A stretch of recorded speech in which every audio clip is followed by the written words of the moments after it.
Welcome to the podcast that's dedicated to making you a faster cyclist, the Ask a Cycling Coach podcast presented by TrainerRoad. I'm Coach Jonathan Lee, and we have Cannondale and TrainerRoad's Amber Pierce. Good morning, everyone.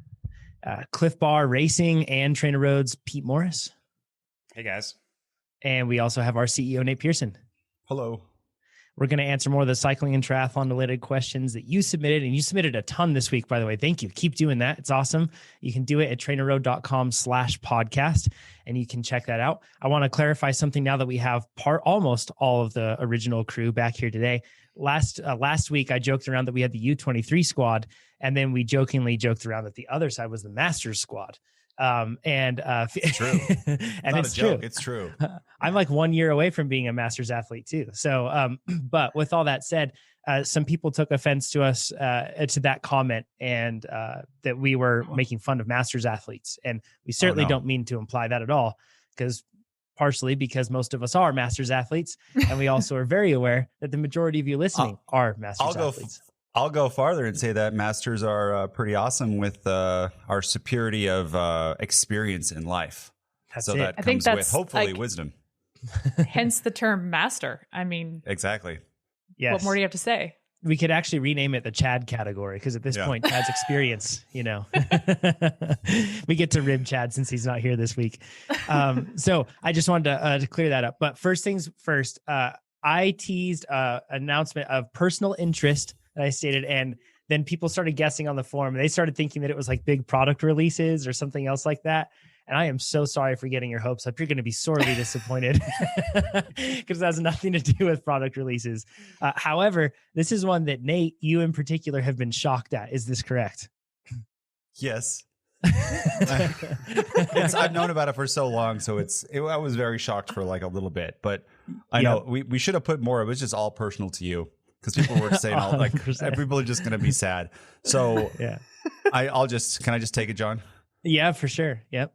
So for years, I've been, I've had the old Epic with the brain and the new one, and I had the new one. And for years, John has been, he's got a little bit of spice on his tone when he tells me how the brain will never, ever work, how it's reactive, and how the inertia valve in it. And he would explain to me in detail why that will never be a good suspension. And I trust John because John rides a lot of mountain bikes and, tests things and rides different bikes. So John, he gets a contract each year, or not. I don't know. I guess it's called a contract or something. You ride for people. Yeah, I rode for Yeti for 5 years. Yeah. Ooh, spoiler alert. Yeah. So I don't know if anyone knows this, but John did ride for Yeti before. He probably hasn't mentioned it, but he likes Yeti bikes and stuff like that. But he tested a whole bunch of cross country bikes, and he had this whole probably way too detailed testing spreadsheet with times, climbing, descents. I think you even did flats or something. And you looked at all the bikes. You've tested a lot of bikes, but you narrow it down to like a few bikes, I think, and you got some demo ones and you rode them. Yep. We'll get into that, but long story short, John is now riding a specialized Epic, the straight Epic, with the thing that he said will never ever work. And he would tell me over and over again, I can search Slack and it comes up. This will never work. And I know they changed the brain, so it's in the back, so it does feel different. You actually rode the first brain, I think, right, John? No, not the first one. I guess I've ridden 4 different iterations, or 3 different iterations of the brain. So yeah, and previously it hasn't provided what I would say like a really good experience. Like it makes the bike it compromised the bike's handling, right? Like pretty badly. But it's not the case anymore. I still don't think the brain works like the brain claims to work. The claim is that like it unlocks when you need it to be unlocked, and it locks when you need it to be locked, to give you like the perfect balance of a bike that's really efficient, and it just does so like intuitively. And it still doesn't work perfectly because of the fact that it's a reactive inertia valve rather than something that's actually going to be like going there. But it's good, and also not only is it good, but like I said, it doesn't work how it intends to work, but it works in its own way.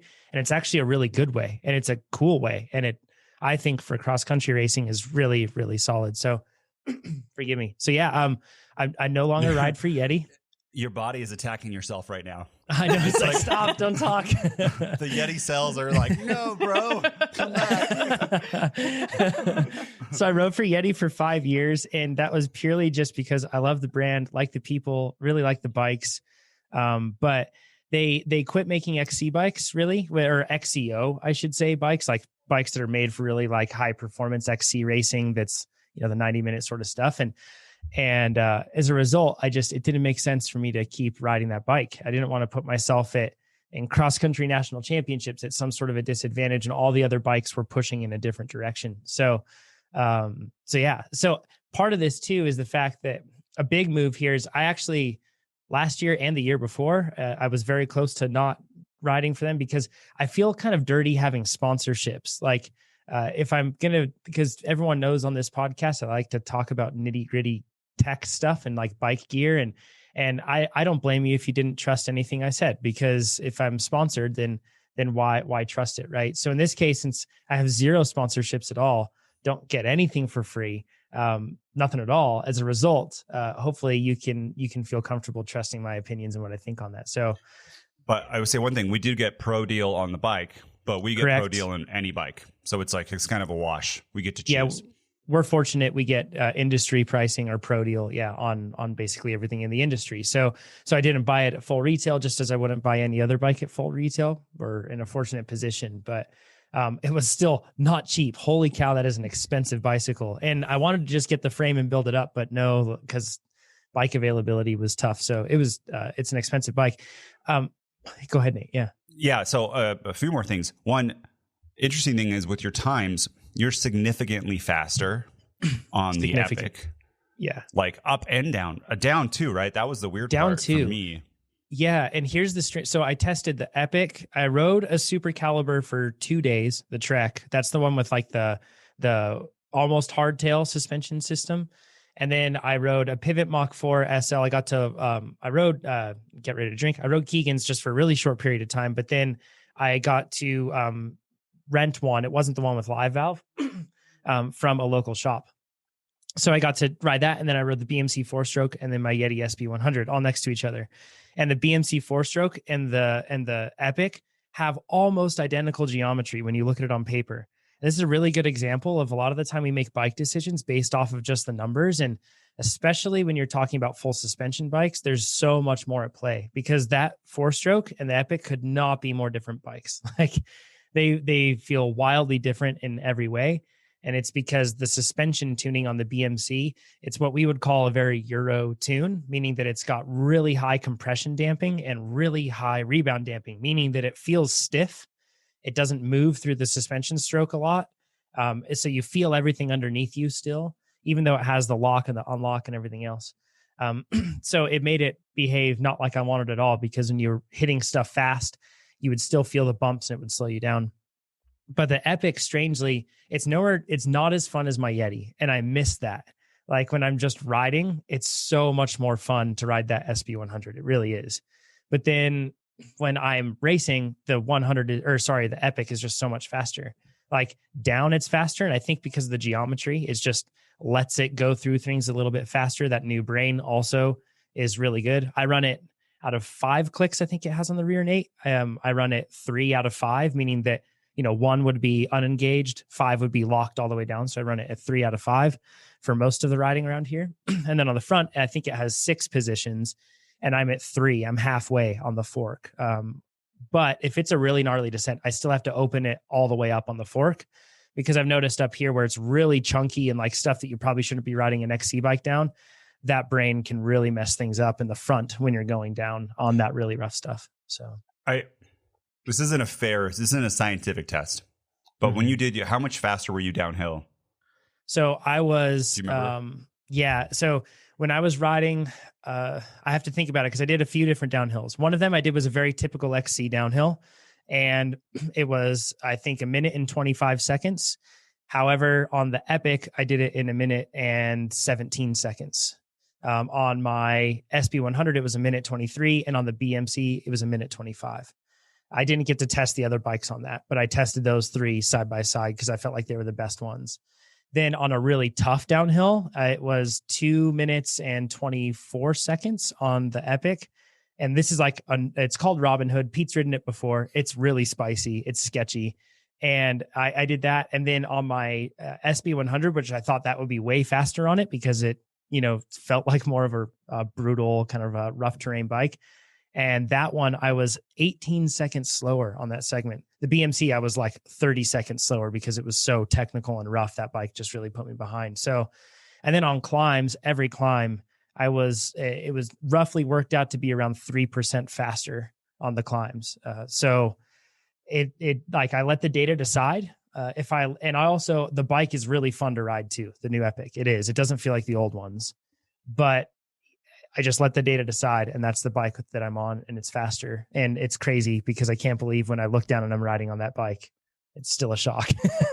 But it's a shock for me too. So John, if you are, this is specific to John, like some other person could be faster on the Yeti, who knows? But sure. John, I know you've done this. You've looked at nationals because it's still going to be the same place next year. Yeah. And I know you know the climb, and I know you know the descent now. Have you put in a spreadsheet and thought of how many seconds faster you would be in that race? Because I haven't, right? And I totally should. You haven't? No, I know. Do it Opportunity we're missed. Talking about something else. Yeah, I'm surprised you haven't. Because you like predicted too based on power, like how much power you'd have for how many minutes you'd be behind, right? The potential winners. Yeah. So you should like factor that in then. Yeah, I should look at that because I know that it will make me. And I think on that course, I'll actually run the brain fully on the whole time because it's just not that rough of a course. There is the bottom section where it's kind of like bumpy, but Nate's mine as well. Yeah. You're gonna win a championship with the brain fully on, and I don't even know how to say I told you so. Like an airplane with a banner, or what? I don't know. Like everyone, pretty much people should just listen to me for mountain biking things. Pete, you had a really good question for John right before we started. Ooh. In the hallway. I asked him what he was going to do with all his Yeti clothes. Because he has so much Yeti clothes. You have they're good clothes. I still wear them. I mean, I don't. I actually do. You're still going to ride the SB SB 130, right? Oh yeah. Which is I don't think I'll ever. Bike. I don't think. Yeah. I mean, I say I don't think I'll ever get rid of it, and then a new bike will come out that I'll ride and I'll fall in love. But I've to this point I've never ridden a bike where I got on that bike and instantly I was like, I don't need to change a thing. It's so perfect. Like it's just so much fun. So no, I'll never get rid of that bike. And to be clear too, there's still lots of heart emojis being sent out to the people at Yeti. So, really like them. And I'm sad that I won't have regular contact with them from that regard, but still personally, I'll be able to. So, we talked about this a little bit and a lot of people have questions about Epic versus Epic Evo, where the Evo has a 120 versus 110 fork and a 120 versus 100 fork. And in the rear, it has 110 versus 100. And it doesn't have the brain. You talked about maybe potentially putting a 120 on the front of the regular Epic on a spicy course. But now you said maybe not? Yeah, originally I was like, okay, so if I get this bike, I'm going to have to put the really burly fork. RockShox now has like a 120 mil SID, and it's got really fat stanchions. They're instead of 32 millimeters wide, they're bigger pipes. They're 35 millimeters wide, and it's got a different crown and stuff. Really, what that means is the fork is really stout. Like it's impressive. You can go down chunky stuff, and I'm sure that a lot of us have noticed when you do that on a suspension fork. Sometimes you can actually see the fork kind of flopping fore and aft, flexing and bouncing. Kind of that fork just does not do that. So it's shaking his head. No. So it's a really big upgrade. And I thought that I was going to have to do that for single track 6 because I'm signed up for that next year. But now after riding the fork more and because I tested those bikes for 2.5 months, back to back, all 3 of those bikes. But after riding the bike more and having my own and doing a lot more testing with a fork, I don't think I'm going to have to put a bigger fork on there. The strange thing is that the new brain has like 15 mils of a very plush, uninhibited travel on the front and in the back. So it actually is like really smooth over bumps, whereas it used to not be. It used to feel like a lot more jarring. And then it hits that threshold where it kind of locks you out, but it's never like a hard shelf. It's smooth. And it actually makes the fork feel like it has a lot of support. So it doesn't, even though it's only 100 mils, it acts like a taller fork because it doesn't so eagerly drop down to the bottom of the travel. So as a result, I don't think I'm going to have to run it. But Pete, you got the Epic Evo this year in anticipation for Cape Epic. Pete, I have a question for you. Do you regret getting the Epic Evo, or do you really regret getting the Epic Evo? Well, while John was talking about this, I was thinking about it. So while we were in the real depths of really planning for Cape Epic, trying to figure out everything that was going to happen, we were also in the bike shortage of 2020. And so I was trying to get my hands on anything because I only had an SB130, John's current favorite bike. And so that would have not worked at all. And I probably could have borrowed something, but the idea of borrowing a bike for Cape Epic just freaked me out. And so I could have I found one bicycle that was my size and affordable, and that was an Epic Evo. And so that's what I got because I assumed I would have 6 months to ride it and get to know it, and it would be pretty good for what we were doing. And then now the current generation of what we're seeing, and whether it's Epic versus Epic Evo, I probably should have got the Epic regular, but based on the timeline, I did the best with what I could. Now with the new timeline, I don't know, if an Epic magically falls into my lap, I would probably ride an Epic over the Epic Evo at Cape Epic. So if anyone wants to trade, Pete has a gently used Epic Evo. Extra large. It's extra large? We'll talk about it. Mm-hmm. Bro. I was thinking I could use more bikes. I was thinking, Pete, even so, if you do have the Epic Evo, at the very least, we could like swap over like all the fancy components off of my bike when you go do Cape Epic, and you could use those. If like, you get to the point, because you bought a lower spec one, so it's heavier, doesn't have, that sort of stuff. So we could do that to make it a little faster. About the elephant in the room is that Pete could actually ride his 130 because he's going to be with Chad, and Chad's just not going to have the power to be able to keep up. I mean, you guys laugh, but maybe he'll get his training together. It's actually the elephant not in the room because he's not with us in this case. Sorry, right? Chad. You know what? We can say whatever we want because Chad doesn't listen. So it's true. Chad will never know. Yeah, I love totally Chad. free. So this is all in jest. If anyone doesn't know, because if you've listened to the podcast for a long time, Chad does jab me, especially when I'm not on, because I do listen. And people message me on Instagram. Did you hear what Chad said? So I love you, Chad. But yeah, we'll make fun of you. Now's the time. Yeah. So anyways, I'll share. And if you have questions about this, go to my Instagram, LeeJonathan_, or onto the forum, send me messages.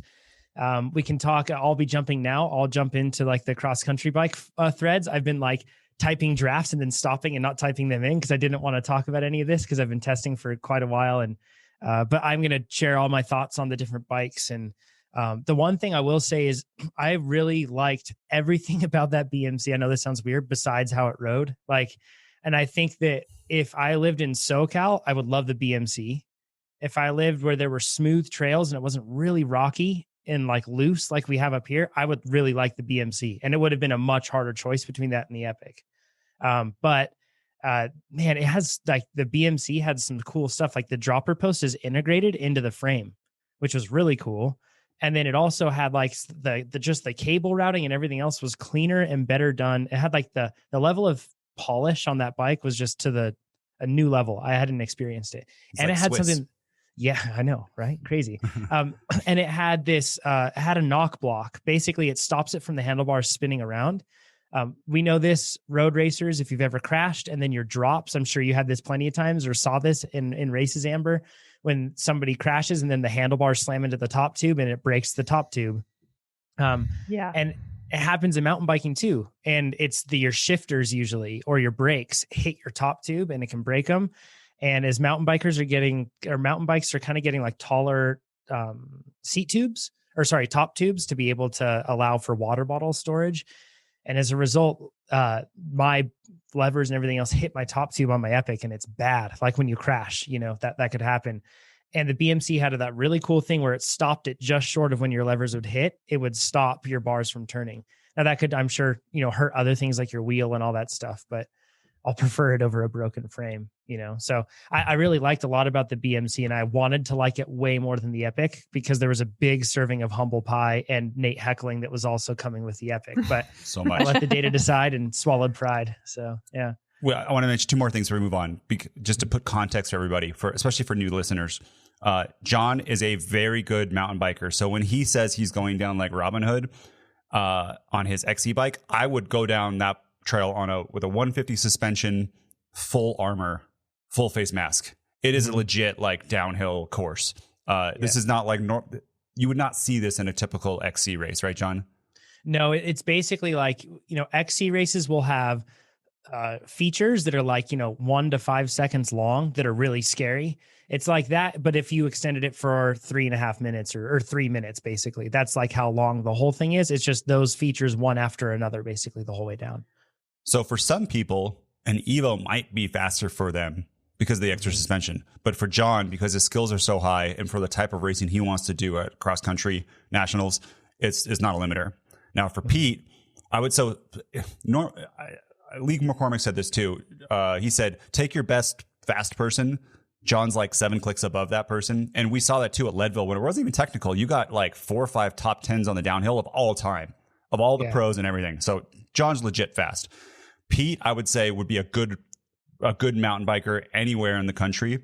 Like maybe not the fastest local person, but you're good. But for Pete, if your goal is Cape Epic, the efficiency of the climbing would be Pete's lesser skill. But since you're riding with Chad, it doesn't really matter. So that's what I'm saying. Just ride the Epic. It's your Epic Evo. You're gonna have more fun in the downhills. You can eat your sandwiches with, encouraging Chad to hurry up. Yeah, that would be great. And that's one of the things. Like when you said SB130, like the Epic Evo is a lot closer to the SB130 than I thought it was going to be. Even though it's a cross country bike, it has the same kind of like playful feeling that John was talking about missing with the SB100, which is really nice. And I do enjoy that part of the bike. You definitely sacrifice. I think you sacrifice something. I haven't actually ridden an Epic, so I don't know. But I would imagine you sacrifice a little bit for that playfulness. And since I'm riding with Chad, I don't imagine I'm going to be on my limit all the time. Team Shade. That's awesome. We'll find out though. A couple changes.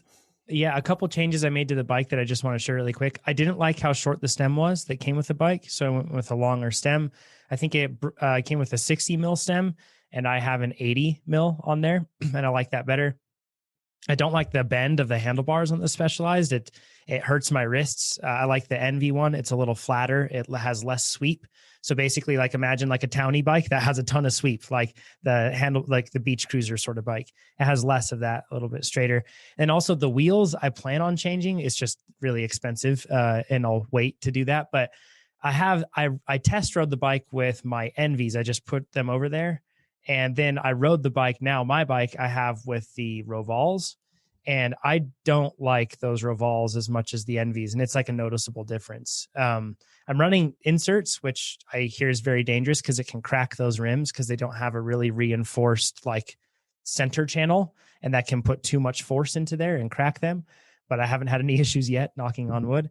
But they're just springy, and they're kind of like unpredictable. And I know a lot of people say like get wheels because they're light, get wheels because they're aero. I like the biggest thing for me is get wheels because they're going to make your bike handle completely differently. And you have to do a lot of research on that. And that's why Nate and I, like we switched from the Rovals to the Envies on our Venges and noticed a difference. Like the bike felt, even on a road bike, it felt more planted, I guess. It's small though. Yeah. It's not like night and day, right? Like it's in the moments when your wheels are chattering in a turn. And then when you put, at least for me, then when I put the Envies on, the chatter was gone. Like they were no longer flexing a lot and causing that sort of chatter. And it's amazing how much of a difference those Rovals make on the bike. And they're really light, but I think it's just in the hubs. So I'm going to try to take the wheels apart, sell the rims to somebody, and then get Envy rims and just rebuild those.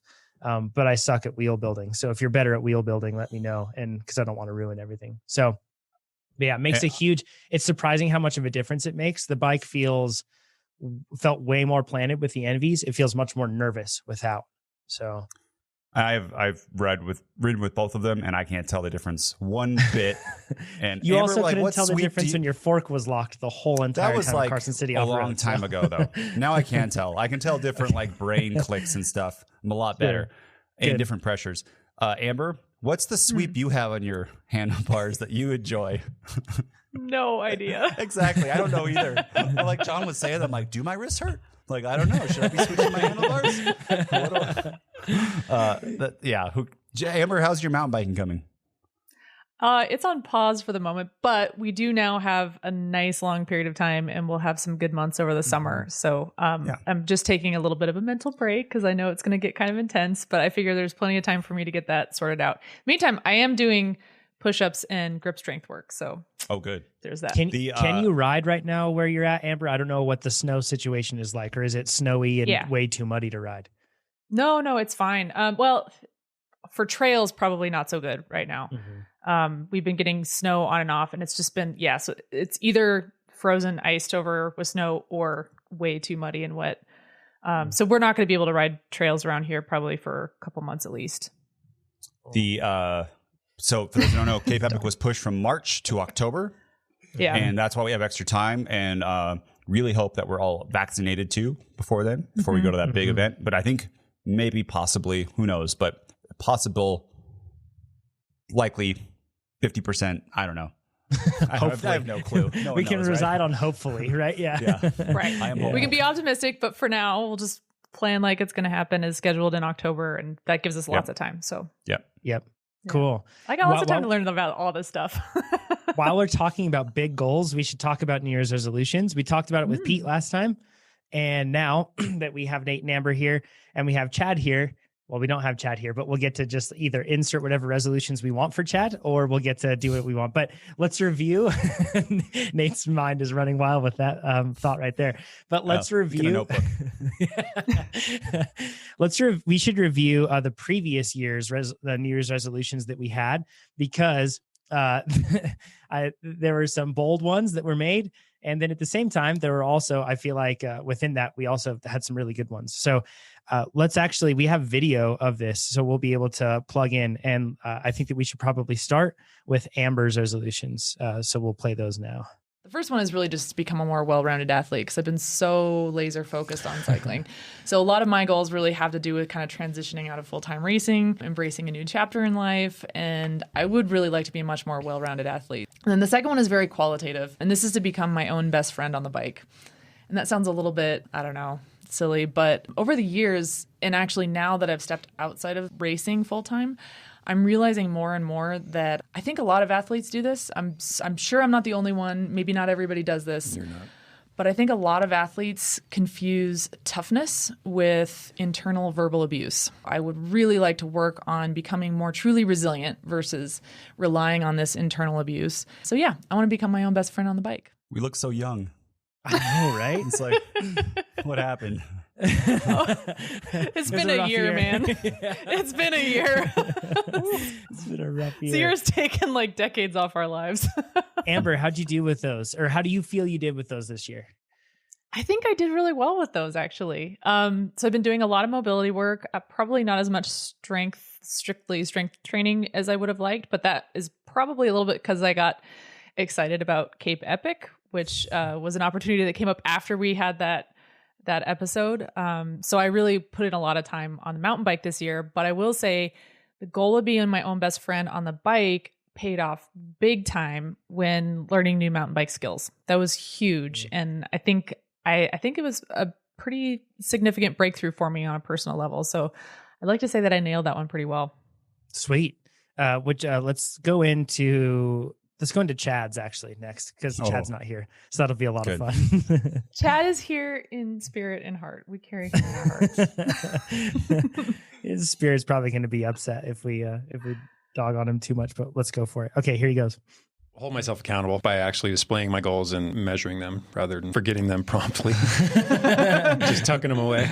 And then pick a focus. I was all over the place. I mean, I had strength goals, I had running goals, I had swimming goals, I had riding goals. I think I was just clutching at straws, trying to find something that was interesting. And then find a 40K TT course. And that's been it's proving challenging. And then I am at my house building a training center, which is like solely dedicated to our triathlon pursuit in the 2022. And then the strength goals, I might just reset the ones I had. It all depends on, again, I mean, if you pursue strength, that's one thing. If you pursue, metabolic conditioning workouts and you're trying to do that while becoming a better bike rider, that is a very tough balance. I'm not sure there's one to actually be struck. So I may be wrong. I may be wrong here, but here's what I've gotten down. So Chad had for process, hold myself accountable by writing them down, meaning goals, and measuring the goals. So he wants to measure his goals and write them down. He wants to pick a focus. He wants to find a 40K TT course. And then he also mentioned within there, and not in that clip, that he wanted to build a training center for triathlon focus. So those were I think the goals, but I'm not sure. He did say that he, at some point unrelated to that or prior to that, he said that he wanted to do a sub 50 40K TT again. And he also said at another point, but I'm not sure if it was a resolution because it was kind of just like in passing, that he wanted to hold 7-mile pace for 10 miles, or sorry, for 10K, and then stretch it to a half marathon and a full marathon. So those who don't know, that is so fast, especially for an almost 50-year-old man. That is extremely, extremely fast. Well under Boston qualifying time for someone who's 40, almost 49. Yeah, super fast. So I don't know how Chad did on those, but I don't think, I know he didn't do a sub, but the racing ones are tough for all of us, right? This year. I'll step through them. He had no clue what his goals were. Like, he did not, I mean, maybe he found a course, but he did 0 40K TTs this whole year. And that's one you could have done. You could have gone out and just done any of those, right? Yeah, totally. But course COVID did not prevent him. Yep. Yeah. Training center. That was not built, and because he's moving, right? Yes, this is true. He's moving again. And then he did not do the running, the burning pace, and pick a focus. I think he's still running, cycling, weight training. He's still doing the same. Which, by to the be way, fair, he was dealing with an injury, and no one can predict like a sudden, compelling reason to move. So this is true. But I will say that it is totally within Nate's bandwidth to jab Chad here, because if you go back and listen to this episode 239, Chad was relentlessly nitpicking Nate's goals. I don't know why. As usual. It was like excessive. Like, I was like, why is he going after him so hard? I am defending myself from a bully. This is what this is. Yes. So honestly, Nate can do whatever he wants right now. Chad was downright mean in that episode. So you know where it all went wrong, and old listeners remember this, is when Chad in the podcast, I don't know what brought it up, but Chad just looks me in the face and goes, "You will never beat me." Looks me straight in the eyes. He was not a joke. Do you guys remember that? Do you remember that, Pete and John? Mm-hmm. Oh, yeah. Strong moment. I remember it was. Yes. I was like, never, Chad? Really? And now it's so funny is that we are on such different like planets for fitness level that it's not even a question. It's like, do I want to make this a Z2 ride on Chad's threshold rides? Because I'm so much stronger than him. But the injury and the threshold, he got injured in like November. So he had plenty of time to do it. And he decided to move in like November. So he had plenty of time to do that too. But this is true. Did Chad say his goals? He hasn't said his goals for the next year, right? No, he hasn't. So next episode, he gets to defend himself and bring his goals. I was going to say, we need to have schedule in some time for rebuttal here. This is going to be good. But Chad, this much I will say, pick a focus was a good goal and one that you should absolutely follow. So pick a focus. If you're going to lay out the goals, you have time now. We've criticized them. It's time for you to come out with actual solid goals. Do you want to go into mine and then we'll finish off with yours, Nate? And then we'll hear Pete's too. I want to hear what Pete's next year's goals are. So make some up real fast, Pete. We'll go into next year's goals after this for sure. I have mine into process and outcome. Process, every scheduled day, do something instead of nothing. Yep, same goal as last year. Just do better at it. PT every day. And I got more specific with that one instead of treating it with the same importance, because at this point now it is very much in my mind to treat it the same level of importance, and now it's just doing it every day. Final point, and this is... Obviously, there will be exceptions, but no eating after 7 p.m. When I go to the fridge after 7 p.m., we end pretty early in our house. Like our son's in bed at 7:30, 7:45, and then 8 he's asleep. And there's just no reason for me to take in then, because we're fortunate enough to have a pretty regimented schedule for dinner. And so that's just one of my things that I've noticed when I don't eat after 7 p.m., then my body composition improves. I did really well with those actually this year. So I had less of a body composition swing than I've ever had throughout the year, which was great. I think a lot of that was due to like the managing the eating side of things. And then I had more consistent training than I've ever had this year, which was awesome. I think I can't take all credit for that, because I'm sure that COVID helped with that, honestly, like the lockdowns, because I was just training or racing less, obviously, entirely less. So then as a result, I was probably able to train better. But a lot of it also went into me being very focused and diligent on making sure I hit my marks with my workouts. So I've never had a more consistent year with training. And as a result, I also had PRs, all-time PRs. I almost reset my power curve across the board, which was great this year. So that was really solid. So I did well there. I'm satisfied with them. I think they're good goals. Right on. And honestly, Good job, John. Yeah, my outcome goals for the next year aren't going to be very different. So once again, Nate, we should look at yours. Mine are mostly process. And so looking back at this last year with my travel kills my training. Between now and June, I think I have at least 8 weeks that I'm traveling. I don't want to be checked on this, but I really want to, beat Amber and Brandon at Cape Epic. And I really want to get sometime in my life a Cat 1 upgrade. So Here are the goals that I want to do for this year. Bring a bike or power meter pedals on trips. Also have the biggest year of volume yet for my Cape Epic prep. I'm going to do a lot of 2-hour trainer workouts, which I'm already doing, but I also want to do some 2.5 and 3-hour workouts. And then here, you guys made fun of me about this, but get at least one Cat 1 upgrade point. And I feel like if I can get one upgrade point, then it's just a factor of going to enough races. Nate, how'd you do with those ones? I nailed them.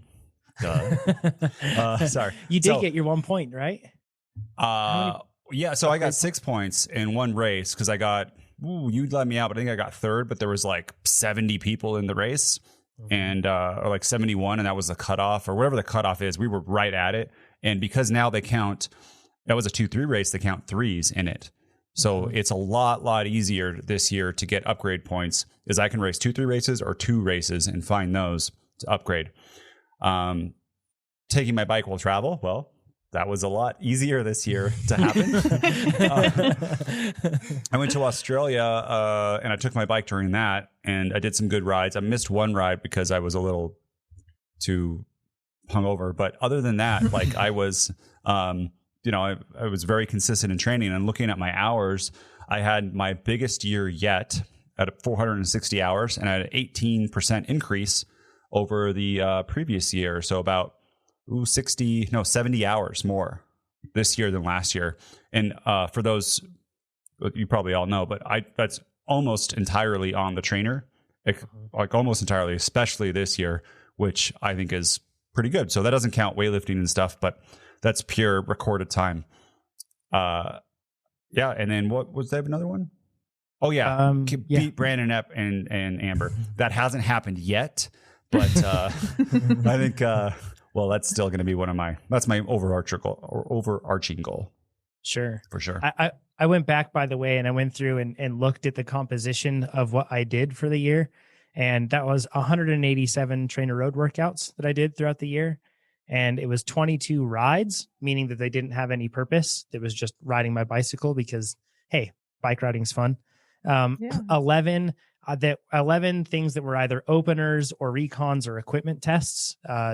That I didn't include a lot of those in the equipment testing that I was doing when I was doing back-to-back on bikes. That lumped into rides. And then I did 15 races or events, meaning those were like, I did some stage racing early in the year. And then I also did my solo stage race and then a handful of other things that I considered like events or like kind of like a thing where I did that. So yeah, best year that I've ever had for that sort of a thing. So pretty exciting. Okay. What about this year? Let's start off. Amber, what goals do you have this year? Probably more of the same, honestly. Just keeping a growth mindset, especially as regards the mountain biking skills. So I'm pretty excited that we have more time to work on this too. So especially over the summer months, because we were looking at racing in March, which was going to make both heat acclimation and skills work extra difficult being here in the Northern Hemisphere. So I'm really looking forward to applying those. So nailing new skills on the mountain bike, remaining my own best friend in my head, and just maintaining a growth mindset through the whole year. Sweet. How would you measure new skills, like a downhill, improve time going downhill or something? That's probably mostly qualitative, honestly. Like when I was doing mountain bike riding over the summer, it was just, you can feel it. You can feel when you're in flow on a trail that was really intimidating, or you're nailing features that you were walking the first time you were doing the trail. So I don't know if I'm going to quantify it per se, but it's pretty clear, like when you're getting comfortable on the bike. And when you're new too, it's really, really clear, right? You could take 30 seconds off like a 3-minute descent pretty easily. Yeah, exactly. What about Pete? Let's go into your goals for next year. We touched on them briefly last year, or last week. Whoa. And last year, not quite. Hey, good dad joke. So like we talked about, I'm a masters athlete, or in 2021, this year I will be able to race masters. So I'm kind of excited about that. Yeah.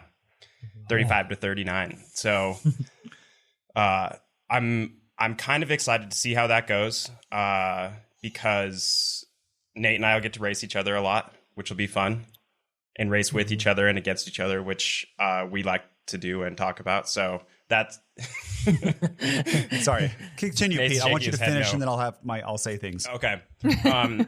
So at the same time, I mentioned last week that this is probably the last year that I'll race the USA Crits calendar with the team. Just there's more things happening, but I just don't think it makes sense after this year. So that means I'll probably I did try pretty hard going into this off season to be in better shape this year for kind of the last hurrah.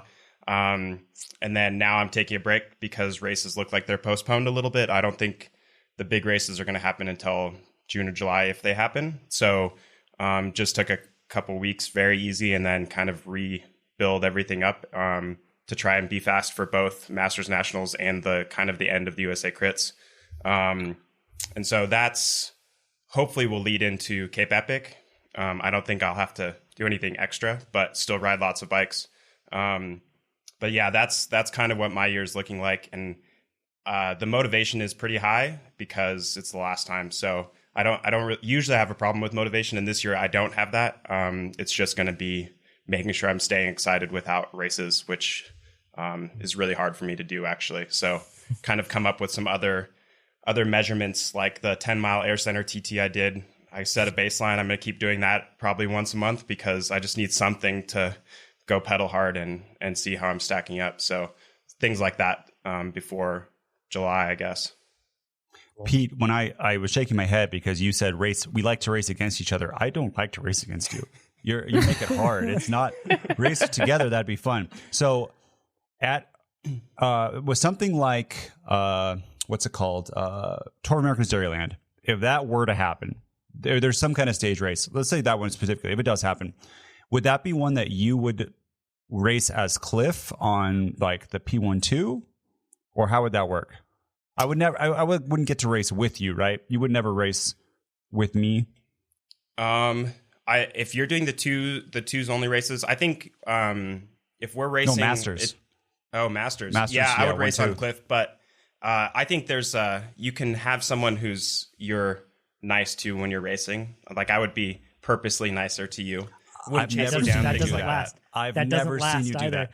Yep. Yeah. Whenever for anybody though, they're like, yeah, I mean, I like that person. When you like that person, but then you have to beat that person, you beat them. You don't say, oh well, I like you, so I'm gonna let you win. That just doesn't happen. Yeah. Well, at Tour of America's Dairyland, it's 40 plus, so we can't race Masters of that race, I think. And then oh, really? It's 40 plus. And at Nationals, then you will also you will try to win, right? Yeah, I'll try to win that one. Probably. Yeah.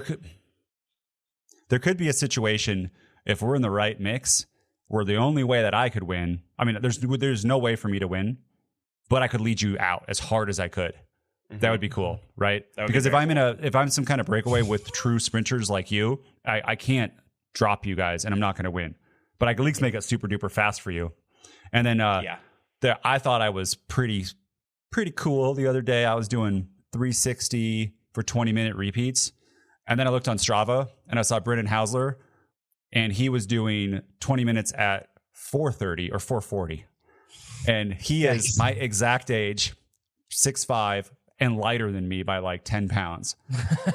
And his sprint is more than me, and his 1 minute power is something like 800 or 900 watts. So you might get a flat. You never know. That's Yeah, exactly. There's not a You lot don't of pull chance through. for me, but I think it'll make a cool video, especially if we're both in the same race, Pete. That'd be a really cool video. When is Nationals scheduled right now? I don't even think it's scheduled, but it was in August, beginning of August last year. Hopefully it's like So- September. Yeah. Yeah. So we'll find out, but I think that's enough time. And what I'm really hoping is I'm very interested to see how Masters racing differs from my point of view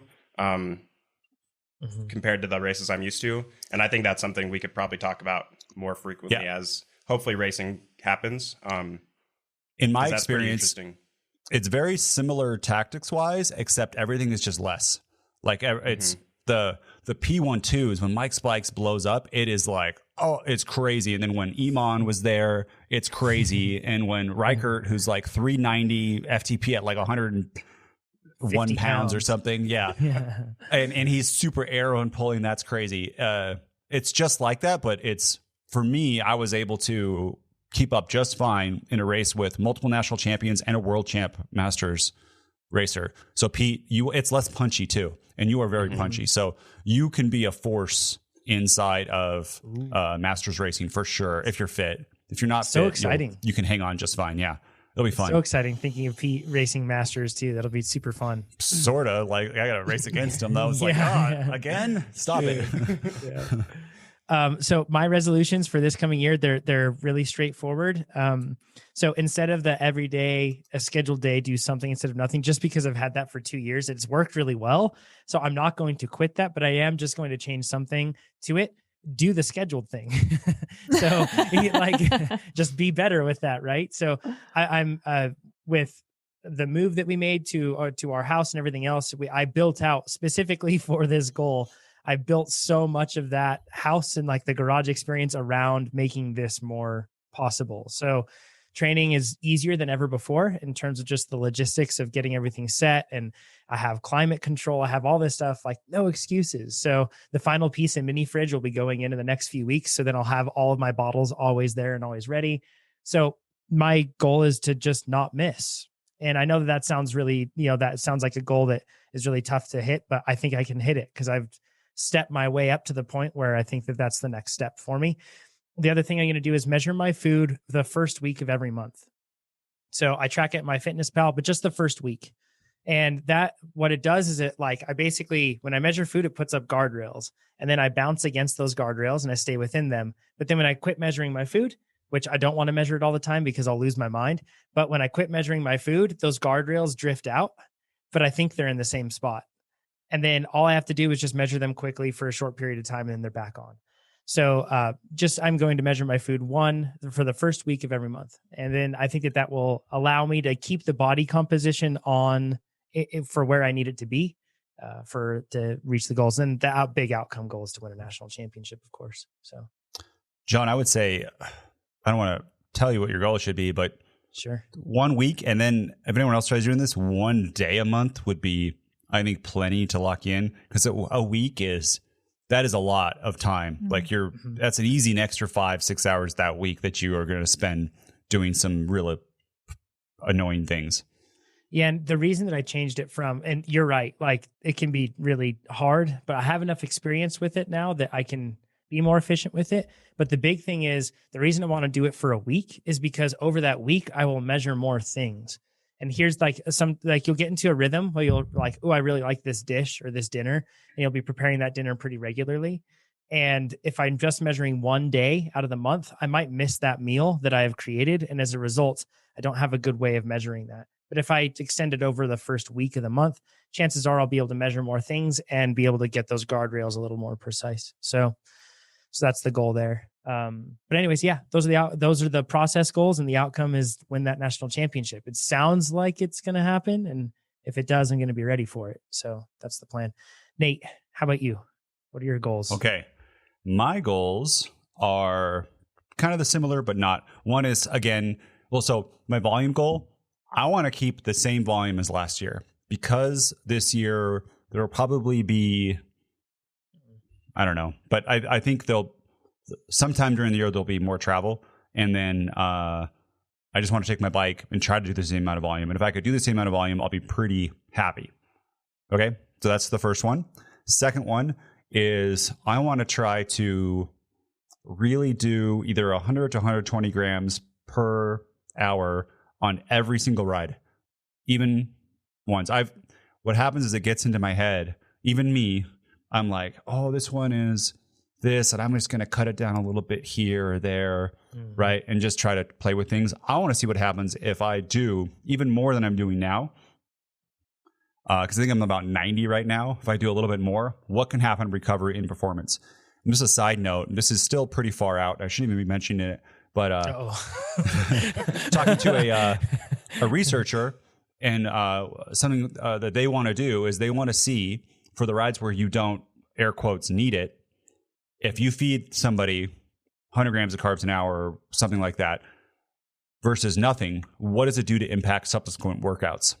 I think Amber and I and John, I think we're all in the same opinion that it will improve performance in subsequent workouts. But this scientist wants to figure out, like mathematically, what's the result. And quantify it. Yeah. Yeah. So TrainerRoad, we want to fund that because that's a cool study, right?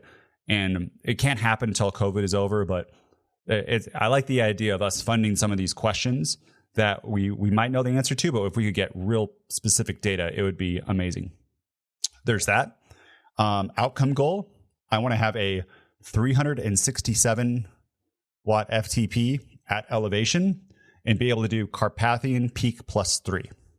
So Carpathian peak +3 is 3 times 20-minute over-unders, where you spend like a minute over and then go back. So it's people have done Carpathian peak. It's like that, except one more hour and 45-minute workout. That's a very specific goal because with that, I've done math. That puts me at like I got 190 pounds. That puts me at 4.5 watts per kilo at sea level.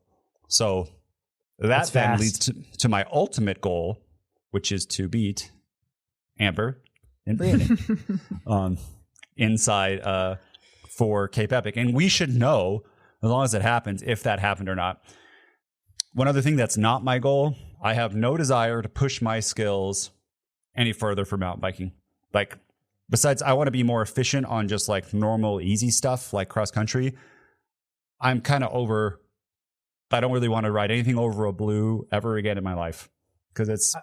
Can I address one point with this too that I've seen other people make on your Strava, or maybe it was on the forum, or I can't remember where I saw this, but people were like, well, you're not going to get any better if you just ride the terrain you're riding. You need to ride hard stuff to get better at the easy stuff. Yes. And I wholeheartedly disagree with that because there's like, so if you look at Nino Schurter, great example of this, or let's look at Nino.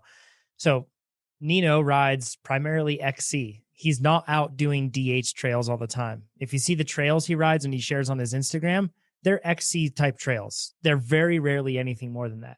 So if that string of logic were true, Nino would actually suck at riding cross country trails and he would not be a good descender.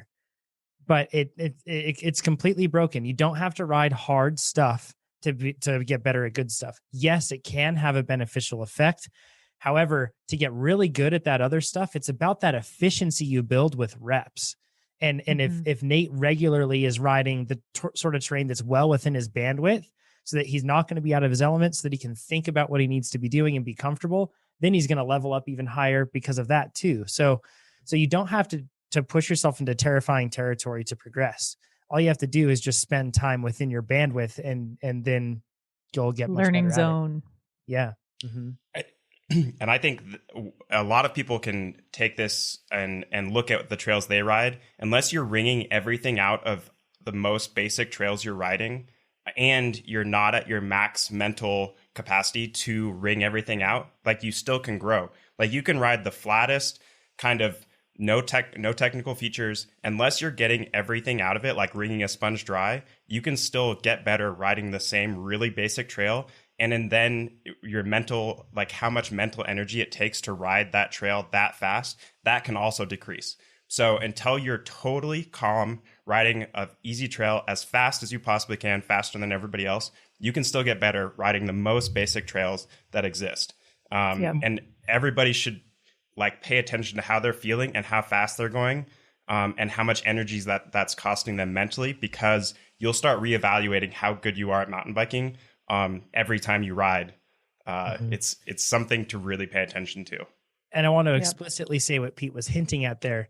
You can always get better at riding an easy trail. And if you don't believe that, just go look at like somebody like Braden Bringhurst on Instagram, or Sean Neer. Like, look up any pro rider, look how they ride a basic trail, and you'll see, oh, okay, like I can actually do more with this. So there's always room for progression. You don't have to have gnarly terrain to push your progression. You can progress otherwise. Yes. Thank you for saying that. I want, it's like a flat turn at a 0% grade. I bet you 99.9% of the people here can be like 20% faster, right? Listening on that turn. And that is so common in an XC race, or it's like a 1 or 2%, you know, either up or down, rather than something gnarly. So instead of expanding, I want to be better at the stuff that I feel comfortable with. I don't need to go down chutes. And you know who else said this exact same thing, who was faster than all the people listening, is Kate Courtney. Like, remember, she said, I don't need to practice the big technical things. I need to get faster through just all the turns and all the smooth stuff that's not as Instagram worthy, but that's good. And if I'm feeling comfortable, it's just safer, right? When you feel more comfortable. And I don't think there's any, Lee says this, but there's nothing on a mountain bike that's like below my arousal level where I'm like, oh, this isn't in that zone where I can improve, or this is so easy that I'm going to be sloppy and I just don't care. That doesn't exist for me. Yeah, great point. Amber, do you have something to add to that? I didn't know if you did, and I don't want to cut you off if you did. No, I just agree. I think this just goes back to the basic principle of nail the basics, because when you nail the basics, you're like 95% of the way there. And so many people skip ahead to wanting to do the marginal gains and yada, yada. Like, I mean, Nate, if you can absolutely crush the blue square trails, like, and do it at very low cognitive load and feel 100% confident in your skill set, that's going to serve you so much better than trying to eke out an extra % or 2 on the black diamonds, where you're probably going to be well beyond your learning zone and not getting as much out of it fundamentally in terms of acquiring skills and confidence. I think this is one of those things where, you know, focus on the fundamentals first and get those really dialed. And honestly, like, even the pros on the roadie side, we don't take fundamental road skills for granted either. I mean, I used to go out and do bumping drills at the beginning of every season, because you can never, you always have the option to improve your skills no matter how good you are or how experienced you are. And it's always a worthwhile thing to invest in. Yeah, I couldn't agree more. And I forgot what I was going to say. Sorry. Oh, sorry. That's about that, guys. No, it just derailed you. It'll come back. Let's touch on one thing really quick before we move into some questions. Hopefully this is answering a lot of questions along the way, by the way. Hopefully that's the case. Triathlon, a lot of people have asked us, like, well, what are you doing? Because you were going to do triathlon in 2021. So are you going to do it? We are going to do triathlon in 2021. Yeah, well, originally it was 2021, and then we ended up pushing it back. So I remember what Chad said. Okay, last year at this time, Chad said 2022, but I don't remember anything anymore, obviously. What I was going to say is Cat 1 upgrade. I don't know if that's going to be possible to get any points this year because of racing. I would love to do, especially I'm pretty fit right now. I would love to do some races, especially some 2s and 2-3s if they become available and it's safe. But if not, that's kind of like up in the air. And so if there's an opportunity, I will try to grab some points in that. Yeah. When Chad's on, not during the next episode, let's talk about what we actually would need to do to be successful at triathlon, because I think that'll make for some interesting. Oh man, yeah. So let's have Chad. Let's wait for Chad to be on. I'm not going to talk about triathlon. I'm just going to talk about timing for a second. Here's what I think the gang should do. We do Cape Epic in October. I think we should do 3 Peaks Challenge in Australia in March of 2022. That is their big race, and it's like 9 hours or something. It'll be insane. Chad will hate it. It'll be amazing. And Amber, you'll do great. And then I think we should try to do the Paris-Bay / Flanders combo. Sir. Oh my goodness. And then that can check off our Amber's like, I've done it. I want to really try to go hard on that too, being a big person. Hopefully I'm fit at that time. And that can check off our road stuff. And then after that, we can go into triathlon and do some kind of late fall Ironman and just get smoked. Like, just hate working out because it'll be too quick of a build for all of us to go to nothing to Ironman in that amount of time. And everyone will learn what not to do, and it'll be crazy. Then Amber will beat us all. And all the triathletes listening to this will get to laugh at us. So all over All right, and over again. yeah, I have to add to my goals now. I have to learn how to run. I'll add that to my list of goals. This year or next year? Probably better to learn how to run this year so I can train it next year. You should do it between now and October. Right. Actually, no lie though. I have been practicing running with the mountain bike because there will definitely be stuff that I'm not going to be able to ride, and I want to be able to at least run it pretty quickly. So I'm practicing like my mounts and dismounts and running with the bike because I'm probably getting going your to need plan it. B So. ready, right? Yeah. Making sure the For- plan B is for a solid sure. plan B. I was watching stuff, seeing Nino run a couple of real steep sections in the footage. So if Nino runs it, everyone else is going to run it too. Yeah, I'm not going to let my ego get in the way of keeping the race moving forward.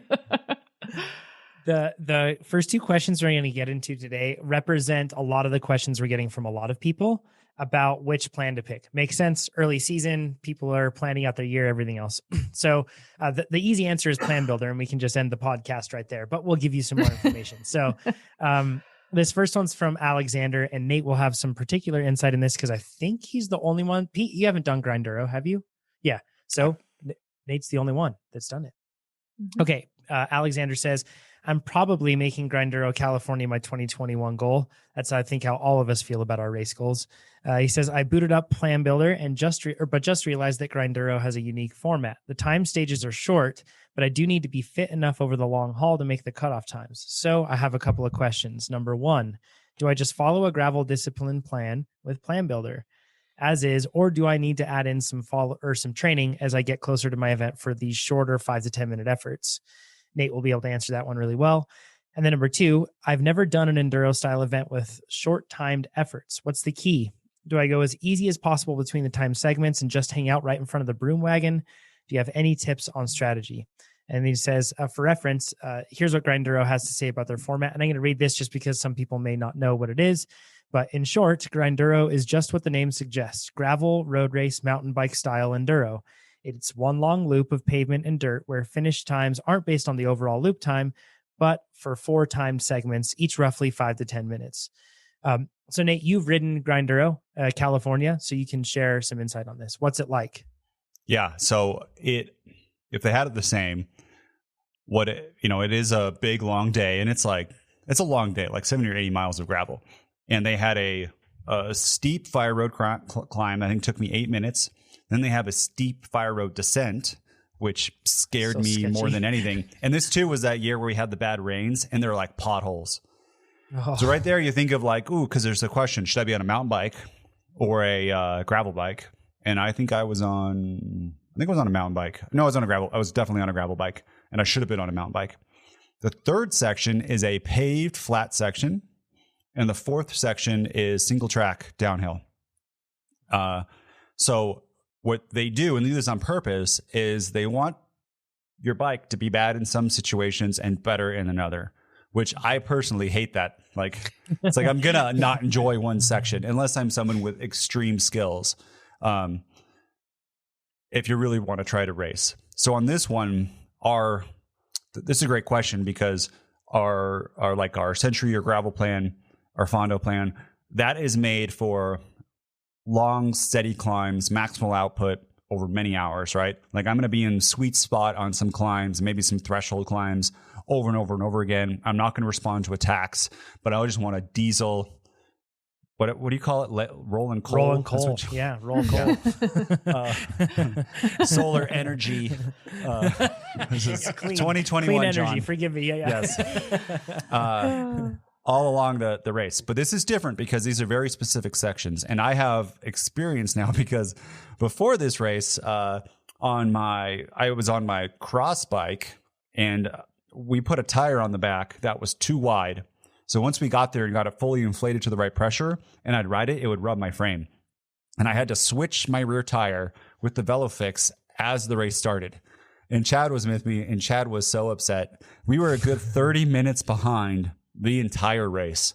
So we got to, we rode through a lot of people, but basically, I think this is what I think the strategy should be. First, you should do the climbing road race plan or specialty with sustained power, probably. Oh, no, actually not sustained power. I think general. Build, would be the best in between. And I say that because the efforts are short, and that lines up really well with climbing road race for the amount of power that you need to do. Second, I would try to be up front. Don't gas yourself, but because of that third stage, the third stage, what happens if you're smart, and this just happened to me. I wasn't smart, just lucky. A bunch of people will pull up before the third stage, and you will get a peloton to go out. And if a peloton's going out, you can go so much faster than by yourself or with like two people. And what you do also, you let the peloton roll, and you wait for them to go. And depending on how good your 1 minute power is, you give them a gap of 15, 20 seconds. Only if you can catch up, because you're playing a dangerous game here. But my experience was the draft was so big, and once I got into it, the peloton, it was really slow, but I couldn't maintain, or not slow, it felt comfortable, but I couldn't maintain that pace by myself the whole time. So I was able to give them a gap, do a little bit of an effort, catch up, and then when it got closer to the end, I attacked and I got like another 3 or 4 or 5 seconds on the peloton. And that was my strategy there. And then the downhill section on my cross bike, I literally could not see because it was so bumpy in my arms. Like, I know you guys had that where your vision shakes so much. Yeah. And that trail just has like constant micro bumps on it, the one that they were on, because it gets a lot of traffic. So it gets those braking bumps. Oh, it'd be terrible on those cobblestones in Flanders will do that to you, by the way. Oh, I bet. Yeah. So because of that, I would say, personally, I would ride my Epic with some kind of fast gravel tire on it. Just because I want the suspension, I would lock it out on the road section. Epic's still pretty light. You'd be able to really put a lot of time on the single track section. But if you were someone like John or Pete, where your skills are really good and you could descend single track on a cross bike, and even I have chamois Hagar and I would still do the Epic just because of the bumps. Then maybe you could do a gravel bike, and if you've got amazing skills. But I think in general, a cross country bike with some lockouts with gravel tires would be faster. Pete, the only thing that we have to add to this one, you and I feel like we can talk on this since after doing EWS North Star, so the Enduro World Series at North Star, there's a temptation because it's not timed in between the segments. So you're like, okay, I should go as slow as possible to not, to expend the least amount of energy so then I can use that energy in the stages. However, there is a cost to that, right? Like, Pete, you and I noticed the benefit of getting the day done early, whereas a lot of riders were taking their time, and it's hot. And the more you're out there in your kit, in the sun, pedaling your bike, that also has a cost. It's not like you just save up all your energy and then you're able to do it. We actually kind of went through the day pretty quick. Like, we chose to climb it around like tempo sweet spot, not harder than that, instead of like climbing just at like endurance and going super slow, right? Yeah. And it was way better for me thinking about it. Like, I think it took us 3 or 4 hours to do more or less the big day. And it took some riders like 7 or 8 hours. And there's no way sitting for an hour at the top or half an hour or that wouldn't have made me go any faster on the time sections at all. It was like we had a bag of flour and we poked holes in it at the beginning after our first run, and then it's going. Like, I was getting more tired. It didn't matter. I could have taken naps. I could have eaten lunch. I was still tired because I don't think, Nate can probably attest to this, when you're going as hard as you can for 5 to 10 minutes, it is so hard and you're very taxed afterwards. And you can tell if you do that 5 times in a ride, you are just shattered at the end. And if you do that 5 times in a 6-hour ride or 4 times in a 6-hour ride, you feel way worse than if you did it 4 times in a 3-hour ride or a 4-hour ride. So it's, I don't know, John, how did you, I remember when we were riding the lift up in just silence after, like a 10-minute stage, and you're just, I was just throttled. I couldn't believe how tired I was. And we'd done 2 stages and we'd been riding for like 70 minutes or something, right? Yeah. And I think there's mental stress to it too. There's like knowing that you have another stage to go. And then if you drag it out before that, it's like procrastinating studying or something before a test. Like, that's like, it has serious emotional effect on you, and it's tough. And we actually kind of, we made that decision to, let's just keep moving. Like we always kept moving. We didn't take big breaks. We didn't do that stuff, even though you totally can. We just kept moving. And that I feel like was a really helpful decision. We were just out there for less time. Nate? I remember a funny story at Grinduro. I've told this before, but at the first aid station, I got in line to fill up a water bottle, and Chad's like, I'm just going to ride ahead. I want to keep going, keep it burning, and I'll see you at the next one. And so I fill it up, and it's a long, like 20, 30-minute climb, and I'm passing a whole bunch of people. I get to the aid station. I don't see him. I'm like, oh, I must have passed him and not realized it. I waited there for like 30, 40 minutes. Chad just ditched me. He just like went to the aid station. He goes, I waited a couple of minutes. I didn't see you, so I just kept going. Didn't know. I was like looking for him the whole time. I thought maybe he got a flat because you see sometimes there's people on the side and you don't really notice when you're climbing. So that's what Chad thinks of me. He just dropped you. Oh man, he didn't. He didn't. Yeah, didn't wait for me. He didn't drop you like fitness. He just kept on rolling. Yeah.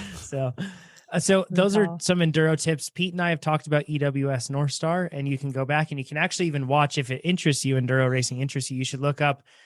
We have race analysis videos where Richie Rude watched my GoPro footage and told me where he would have gone. And that's when you'll realize that he's a Jedi. And I'm like not even remotely close to that. He sees the Matrix. It was nuts. So you should totally check out those videos. They're really cool. Mitchell's question. Oh, Amber wants to say something. Oh yeah. Sorry, Amber. Sorry. I just wanted to chime in really quick. Because I think what everybody's trying to say here is it's really important to be paying attention to energy efficiency. So it's not as much about going fast or going slow, but about being super, super efficient with your energy. And sometimes that means rolling at a faster pace, but with a group because you're in that draft and you're getting to take advantage of that efficiency. And I'll just say a good analogy from the road is there would be plenty of stages in a big stage race where my team didn't have a responsibility to do work. And so our biggest goal of the day was to conserve energy. And you still had to make time cut. You still had to get through the race. And so in order to do that, it wasn't about going slow and hanging at the back. It was actually about being a little bit more on point with your position, because the better position you are in, the more efficient you're going to be able to ride in terms of your energy. And on something like Grinduro, where a lot of it is skill-based, the further forward you are in the whole group, the more skilled and fast and fit the riders around you will be. So the better you're going to, you're going to be taking better lines. You'll still have the advantage of the draft. It might be a faster pace than a group behind you.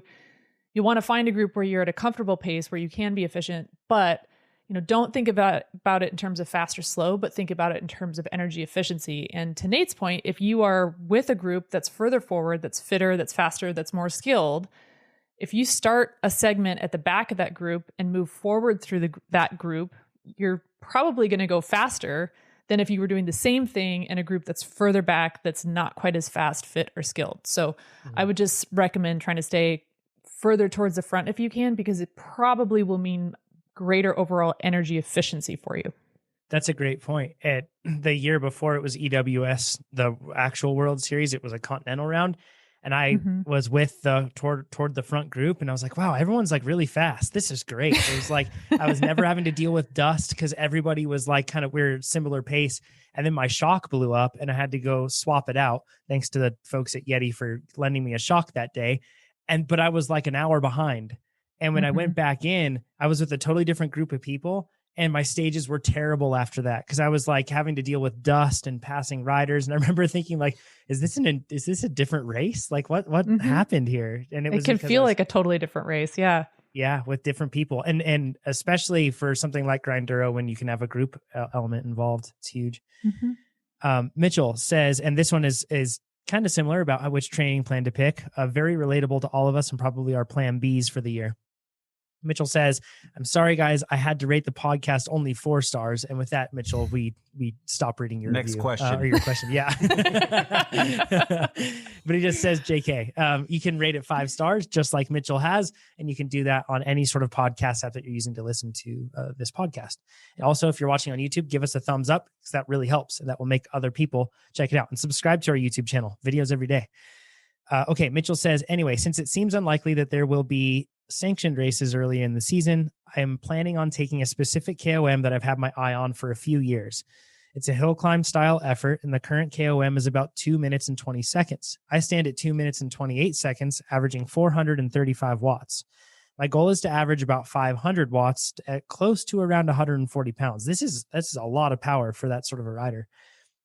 Says, though I will be prioritizing power and training quality. I set Plan Builder to climbing road race with a duration of 2 minutes for the first goal event. And he says, lol. And I agree. That is pretty funny. He says, and it spit out a plan for me. However, I never get that true all out 2-minute hill climb experience like I'm thinking I'll have for the KOM in the plan. So where would you recommend I incorporate that sort of effort? Or do you think it's not necessary at all? And as a side note, I've seen lots of people interested in a hill climbing focused plan. So thanks.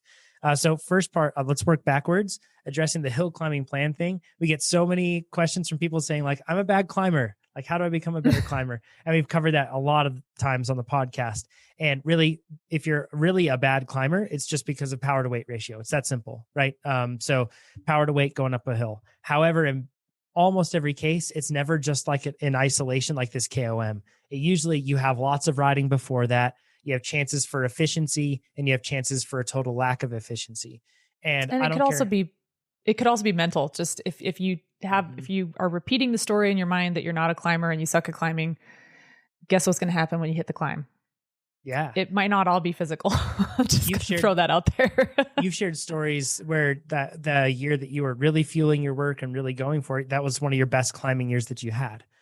Yeah, exactly. And if you were to look at me, the first thing that pops in your mind is not like, oh, she's a teeny tiny climber. Like, not the case, but I'm a very strong climber. I can climb really well.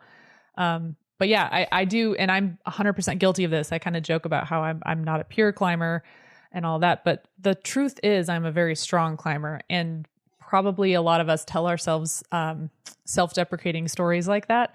And they do become kind of self-realizing prophecies, which it doesn't help. It doesn't help. So I just want to note that too. Yeah, great point. And there is a plan called climbing road race, and it works on your sustained power. Cause that's another thing. Yeah. You can have a good power to weight ratio, but if you have really bad sustained power, like you never work on sustaining your power for more than just a minute or a couple minutes at a time, you're probably not going to be a great climber. If you get onto anything that's an extended climb. So climbing road race works on that kind of like the usually the longer power that you'll have where it's sustained efforts and it's that sort of tough, hard thing to hold on to. Amber, sorry, go ahead. Yeah. And I want to throw out there that we did an interview with Ben Jacquemain about this. And he took an off season one year and just trained as much as he could, but he also fueled as much as he could. And he ended up, his absolute power output went through the roof. And his weight went up as well. But what he found was he was able to climb better than ever before. And once he was done with a really big monstrosity of a climb, he could recover faster. And, so he was actually heavier, but he was putting out more absolute power and able to recover better between those climbing efforts. So when you say power to weight, I strongly encourage everyone, focus mostly on the power part of that equation. So you really want to build, like you're saying, you want to build that sustained power, being able to put out high power for a sustained amount of time. That's really where you're going to make your money on the climbs. Yeah. And it's also, please, Nate, go ahead. Yeah. I just want to say I'm 192 pounds right now, and I am the fastest I've ever climbed, faster than when I was at 180 pounds. We need to share this. You dropped me actually 2 weeks ago now. You dropped me up a climb. So sorry, I don't. Amber, you better watch out. Like, no, but this is not a fair thing because I was on a gravel bike and John was on a mountain bike, so it does not. But still, then doesn't count. Still, I mean, yeah. If you were on a gravel bike, it felt really good. But next time I'll try to go hard, and then we'll see what happens. No, just kidding. No, it's not. I'm not as fast as John, but it did feel pretty good though, because John has dropped me every single climb we've ever done. It was cool because it was painful, but also cool because Nate could I saw when Nate started to realize that I was in the box and Nate was doing better than I was. And it was like watching a kid on Christmas. He was excited. He was like, yes, here I go. It was cool. You know how that is when you have friends that you train with, and sure, you might also compete against them too, but you can't help but be stoked when they're stoked, So it was cool. Yeah, it was awesome. So, okay. So let's talk about this, because if you have 2-minute efforts and you're following the climbing road race plan, that climbing road race plan is going to make you faster for even 2 minutes, right? there's specificity, and specificity does matter for sure. But I think many times all of us athletes are too guilty of assigning too much credit to specificity, when really it's about getting the sort of work in the energy system that we'll be using, or, proximal energy systems that will then allow us to actually improve our performance. So you will get faster with climbing road race, and you will improve your chances at taking this KOM. I have zero doubt, 100%. Now, if you want to get icing on the cake with this and you want to really focus, then there's a different approach. Nate, do you want to take this part? Yeah. And we want to ice this cake and get very specific to the type of intervals that you're going to do. I would not do climbing, because climbing has... So again, the thing about climbing, so you want to be a faster climbing. Well, is it an hour climb? Mm-hmm. Is it a 20-minute climb? Is it repeated punchy climbs in a rolling road race? All different sorts of climbs. Or is it a 2-minute all out? Like this is why if there's ever just one climbing plan, that doesn't make sense, right? Because it's a very different way of riding, very different way. So if you were to do this, and I know we don't have a 2-minute hill climb plan. I guess we could someday, if you put in 2-minute hill climb, we could build this for you. But you're getting the info right now. Is we think you should do short power build, and then short track, which is it's cross country short track. And because these have these like 2-minute efforts, they have some really strong anaerobic efforts in too, which you'll have a big anaerobic contribution in this 2-minute ride. They also raise your VO2 max and have some muscular endurance, all of which will help you. But as you get really into the end of specialty, there's like, I'm looking at Emerald right now. It's 6 by 2 minutes with a lot of rest in between at 135%. So those sorts of things will be good. And two, on these, you want you want some repeats with good rest in between. You don't want to do just one effort. You're so gassed, and that's all you can do the whole workout. Or the next effort, you drop by 50 watts, right? Yeah. That doesn't make you as fast, although it might seem like it is, because, hey, this is the kind of exact effort. But you want to be at that, like, pretty close to the ceiling, but so you can repeat a few times. And then when that drops off completely, if the workout's not over, you can end the workout. So I'm looking at myself at Emerald at a 354 FTP, and my target is 478 for 2 minutes at the end. So it's a lot of watts I'm not sure what his FTP is, but his FTP is probably somewhere close to be able to do 500, maybe a little bit lower because it's just one time. But that's what I would say for this one. And for those two who don't know which plan to pick, again, this is what we do. We say, how is the race going to lay out and what kind of power efforts, and then match them. And now the names of the plans fit them really well. Like if you're in a crit, that's going to be the same. But if Pete's plan for nationals was, from the gun, I'm going to attack and I'm going to solo for 60 minutes. And if I don't do that, there's no chance of me winning. Well, Pete, I would say you should do the 40K TT and do some hard starts, right? Where if there's going to be some really specific way you're going to race it, that's a situation where you might want to change it. Are you going to do that, Pete? No, I'm doing 10 minutes this year. I think we talked about this, John. I told John I never tried to win before this, but I'm going to try to win this year and focus on my.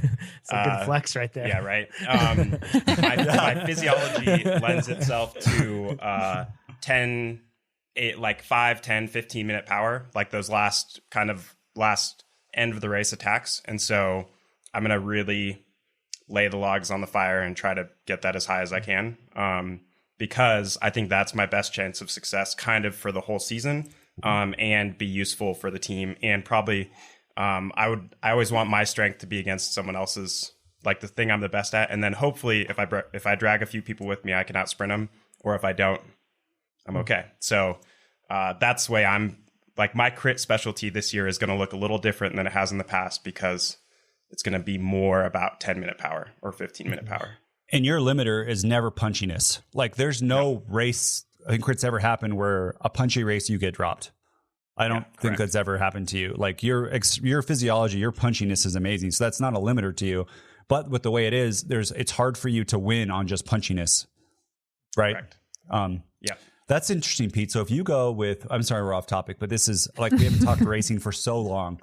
If you're going 10 minutes from the end and you attack, if you get caught with like 1K to go, that's perfect for me. Yep. Right, to counter Your that. counter is going to be right there. Yeah, so I'm gonna be like, Peloton, you chase him. That's it. That's the move. That's the move. And I'm gonna yell at everybody. Race is over. Race is over. Yep, race is over. You guys just let it go. That's the move. You know who that is? That's Pete Morris. Oh man! And then Sorry, Nate wins with his national champ jersey. That's it. I don't think I can't. With everyone else is, unless he gets a flat. Flash Hausler, happened. like yeah. Well, Let's bring it back to KOMs. So this is I don't like KOMs.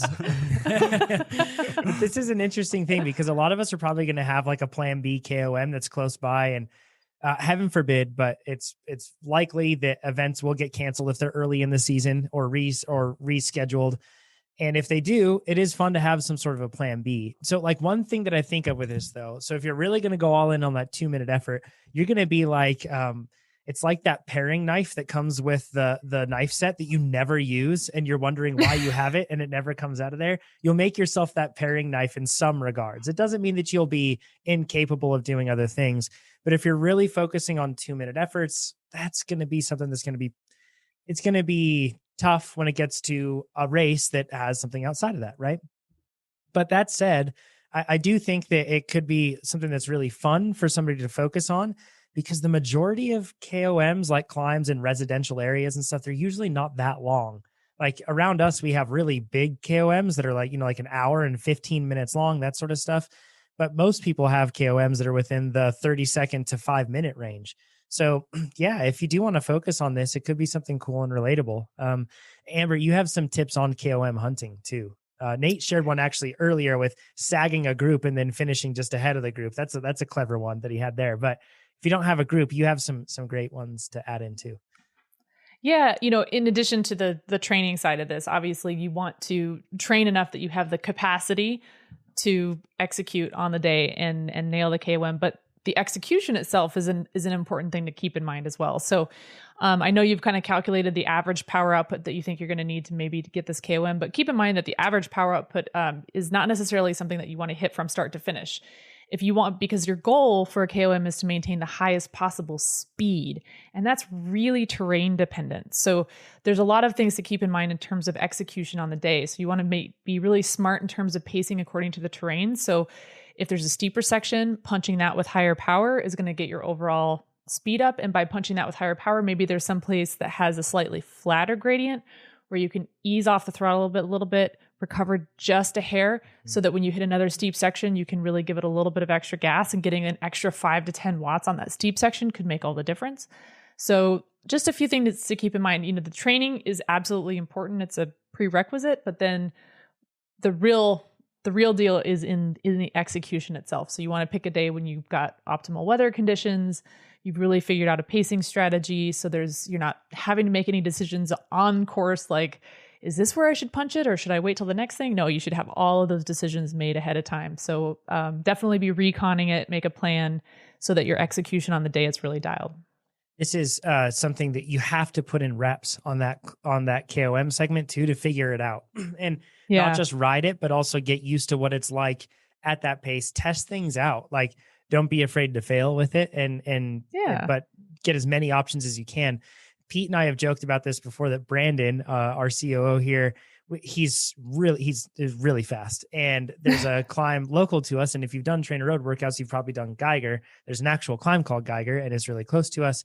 And Pete and I have joked that Brandon has it's like Braille to Brandon, and it's all like encoded in his mind. And he surfs the road. Like, if you follow him and you're like, why is he going over there? Then you follow him, you're like, oh, it's like slightly smoother pavement right there. Like, he has like everything figured out because he's ridden it so much. So that sort of stuff, like making sure that you're really familiar with the road that you're going to be riding, with the conditions. Like when Amber mentioned weather conditions, the weather app may not be the best predictor of what the weather will be on that segment. So getting familiar with it, and then you'll know, wind actually always ends up spiraling and doing something weird in this area. You have to figure all that stuff out to try to get to it. And reps, as long as you put in a lot of reps and you're doing the training, that's going to give you a really good way to be able to do that. So Okay, let's go into rapid fire. And one of these is not going to be rapid fire, but we actually have to do the other ones really rapid fire this time because we're going to be short on time. So, Okay. Okay, first things first. Danny asks, next time you have Chad, Amber, and Nate on, we need to know on which side they fall, Team Freckled or Team Green. And of course, they're talking about the giant rift we inserted in all of humanity last week with freckled bananas versus green bananas. Amber, you? I'm probably somewhere in the middle. Like I don't like the freckled, but It's a rift. like You fall there's on either a side. point there's a point at which the green banana has like a mild crunch to it, and I am really not okay with that. Like I can't do that. So I mean, I know it sounds a little wishy-washy, but I'm probably somewhere right in the middle. I would err on the green side though, honestly. Yes. Awesome. Team Green. Okay, Nate, you. Freckled Team or green? yellow. There's such thing called yellow bananas that are not green and have no freckles, and that is Okay. what I like. That's fair. That's where I would land too. The Would yellow you rather banana. eat a very green banana or a very freckled banana? That's the question. Why would I eat either? Yeah. I mean, sometimes Yeah. you don't have Yellow a choice. banana. What do you mean? Nate, you're speaking for I've my never- soul. like I'm gonna die if not. This is there's food everywhere. I always have a choice. No, like you go and get bananas and they're all green, and so then you have to like, do you just not eat a banana this is because what it's green? Pro tip. So if you have a bunch of green bananas, you let them sit, and then they turn into yellow bananas. And you just don't have bananas. You just don't You have just don't- bananas in between. Then. So life's Nate, you're actually cracked okay. on the side of the road. You're cracked on the side of the road, and you pull over your bike. You can barely ride, and there's a green banana there and a freckled banana there, and you will not make it home unless you eat one. I would eat both. Okay. You always Like, break honestly, I things. would. No, I don't. If it's, I don't want to eat a crunchy banana. I've eaten a really green banana off of a tree once, and it was like an apple, and that's not. It was not. It was, It's just fibrous and no bueno. I think that freckles are just banana bread. That's all. You can't even touch it if it has a freckle on it. I can't handle it. So, okay, moving on. Eva says, first, I want to thank you all for the great content and I love you all. Thanks, Eva. We feel the same about you. She says, my question is about the strength training recommendations. I'm already at the benchmarks for level 3. And if you're curious about this, you can look up, we have our strength training recommendations. You can see it on the TrainerRoad website and look it up on the forum. There's lots of discussion about it there too. So she says, I'm already at level 3, so I don't know what to do with the weight, so it doesn't hurt my performance in triathlon. Also, if I decrease the weight, will it have the same benefits of strength training, but making me gain the weight? And she says, sorry if my spelling's wrong. I'm from Chile. Thanks so much. Viva Chile, Eva. It's close to my heart. So quick answer to this one. If you're already at the benchmarks, that's fine. You don't have to continually add weight. The goal with the benchmarks is to tell you, because a lot of people have the question, well, how much strength training do I do? Because they start out with strength training, then suddenly you find yourself watching YouTube gym rat bro movies, and then you think that you need to lift like 17 plates, right? So there is a point of diminishing returns, and you can use the strength training calculator for that, or recommendations calculator. So you're already there. You're fine. And you, if you add any weight onto it, if you are going for, if that's something that's personally interesting to you, go ahead. If you just want to drop the weight down and do more reps, go ahead. But you're where you need to be. So you can operate now. You have some leeway. You can understand kind of like from that position. Eva, my advice would be just to do maintenance. So just keep the same weight, do the same reps. It's not going to have as you do this more and more, it'll have a less impact on your like recovery as you get more used to it. That's a great spot to be, especially in triathlon where aero bars get tiring, your swimming gets tiring.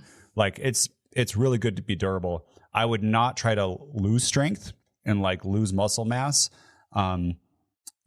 You'll, as Amber says, your body will get the right composition that's good for you for this race just based on that. And you might be a naturally stronger woman than the average woman. And I wouldn't then try to take that away somehow. I just, as John said, unless you really want to, I wouldn't be like, okay, now let's try to increase my deadlift by another 50% because that's going to make me swim faster or something like that. Although it might probably overall is better to put that time on either the swim, bike, and run and that recovery time inside of that. Yeah, absolutely. We're going to come back to Stevens on the dock here, everybody, because that one's going to be not so short. But let's go into Philip's question. He says, if I'm doing events that are incidental, should I not even classify them as C races so that the duration of the plan can be done? Or will doing races and events that are not on Plan Builder disrupt my progress towards what I will have as an A event in December? So first of all, make them C races, 100%. Yeah. C That's races what aren't they're going there to, for. yeah, that's not going to affect Plan Builder, right? The trajectory, right, Amber? Yeah, exactly. I'll tell you the exact We logic. took that into consideration. A C race, what a C race does, all it does is replace your workout for the day. We don't change any other buildup or coming out of it on purpose, because a C is supposed to be your training doesn't change. And this is just like you might be a little tired going into the workout. And that's how it is. The only thing I would say then is if you put a huge race as a C, like you go, hey, Leadville is a C race for me. Please adjust if you don't make that an A race, there's going to be some recovery needed afterwards. But if these are like cross country mountain bike, a little road race or a cross race or something like that, don't worry about it. Absolutely. Scott's question basically says, do you have any advice on how alcohol affects training? And we have a whole blog post on this. Alcohol, the reason you're not getting faster is what it's called.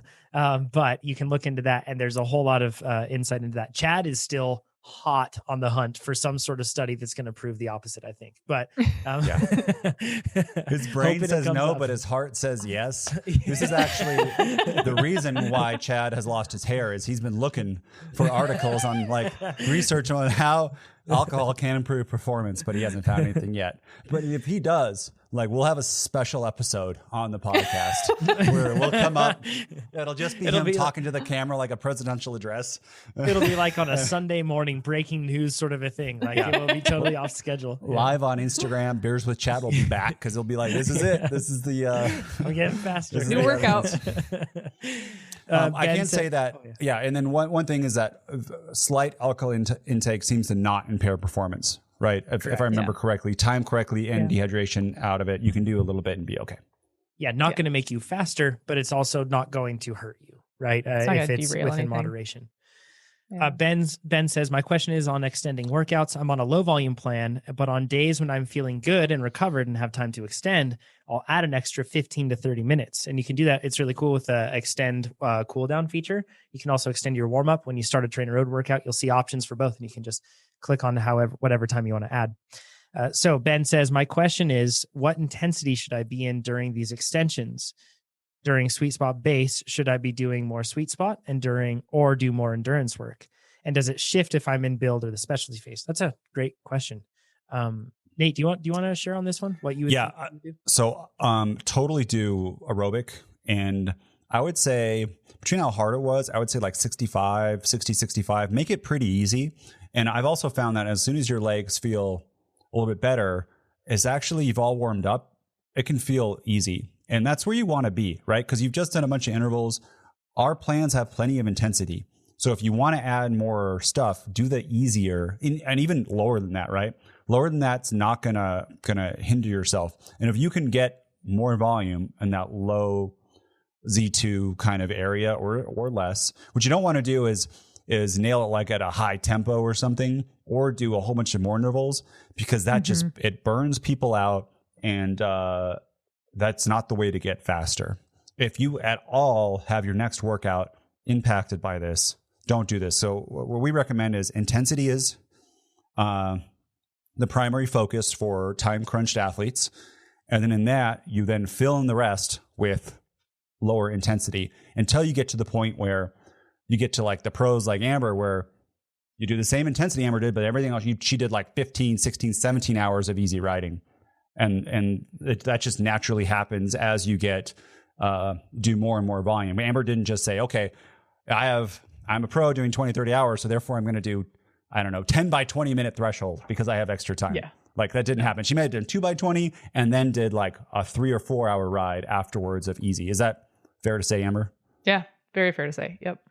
I think it would be another situation to consider with this one is if you're doing a low volume plan or relatively low volume plan for you, and you're finishing your workouts and you feel like, man, I could do so much more.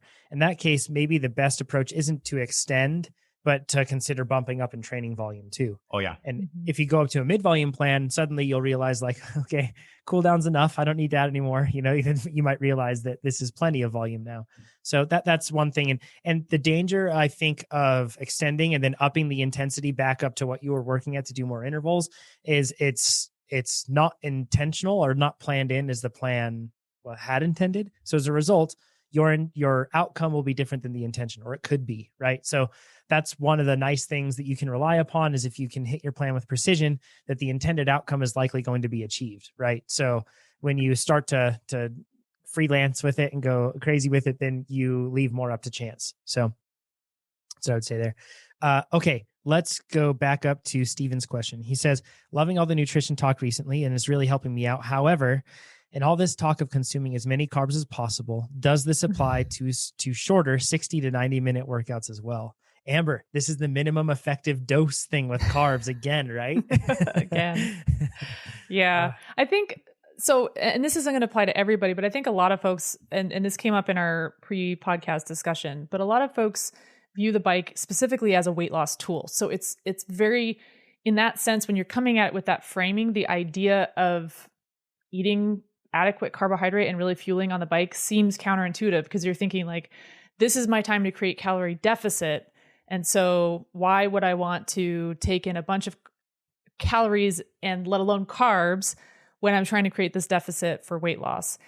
And I think the thing to keep in mind is, again, we've said this before, fuel the effort on the bike, because the more that you get out of each workout, the better those physiological adaptations are going to be. And you will end up at the same place, but with a healthier, more resilient, more robust body. It just takes time, right? And what you eat throughout the day is also really important. It's not just what you eat on the bike. So what we like to say is chase the performance when you're on the bike, which means give your body the fuel it needs to hit as good a power output as possible during the workout. And then that extra quality on that one workout is going to add up workout after workout after workout, week after week after week, month after month after month. And one of the things that we hear a lot, and I think this is what this question is getting at, is if you've eaten appropriately the day before, let's say, and you're doing a workout in the morning, your glycogen stores are quote unquote topped off, you should theoretically have enough glycogen to get yourself through 60 to 90 minutes, right? And this is one of those, just because you can doesn't mean you should, first of all. And second of all, it's not just about duration. Like doing 60 minutes or 90 minutes of active recovery or endurance is going to be a way different stress on the body and your fuel stores and substrate use than doing 60 minutes of VO2 work or sweet spot work. So intensity is really a much bigger factor than duration when you're thinking about fueling needs. You want to fuel the performance. You want to give your body the best chance of getting the highest quality out of that workout. So giving your body the fuel to do that, even though you could squeak by probably on those glycogen stores, you're not going to have as high quality work during that workout, and that will add up over time. So that's sort of an opportunity cost that starts to gain momentum over time. And then the other part of this that is less related to glycogen stores and fueling is just the habit, building a habit. So when you get on the bike, and every single time you get on the bike, you're in the habit of taking in, a carbohydrate mix or eating blocks or eating gels, and you don't have to think about it anymore. That is a huge advantage when it comes to your event day, because you're not going to have to consciously make decisions to fuel. It's going to be a habit. It's going to be autopilot. It's going to bring that cognitive load down by just leaps and bounds. And that's a huge performance gain right there for you. So thinking of it in terms of building habits, it's nothing that's going to be detrimental. It's going to improve your performance on the workout. And then over time, that's going to build up. And then the last thing I want to say about this is I think a lot of people look at this like, you hear an anecdote about somebody who is doing fasted training, and most often those anecdotes are of people who have already put in all of the work on the fundamentals and the basics. They've already built their engine to a world-class level, and then they're using, maybe it's intermittent fasting, maybe it's, training low, so to speak, I say that in quotes, as a marginal gain. And I promise you, speaking from experience, when you look at the pro ranks, this is not something that the pros do regularly. The pros fuel their training, and if they do train low where they're training fasted, it's extremely rare, and it's almost always when they're doing low intensity, not when they're doing any kind of interval work.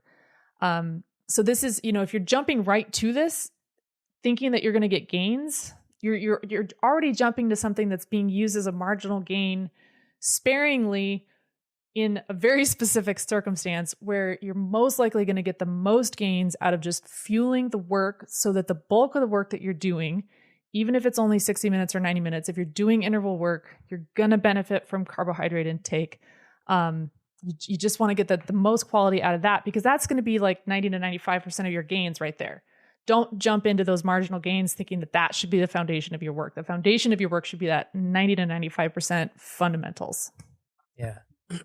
I have some thoughts on this, but Nate, I don't want to step on your toes if you have any that you want to share too. I have lots of thoughts. I know every time we say this stuff too, people will mention other researchers and stuff, and we've covered them lots of times on the podcast. I think someone said, "Well, like, you guys should cover NOACs."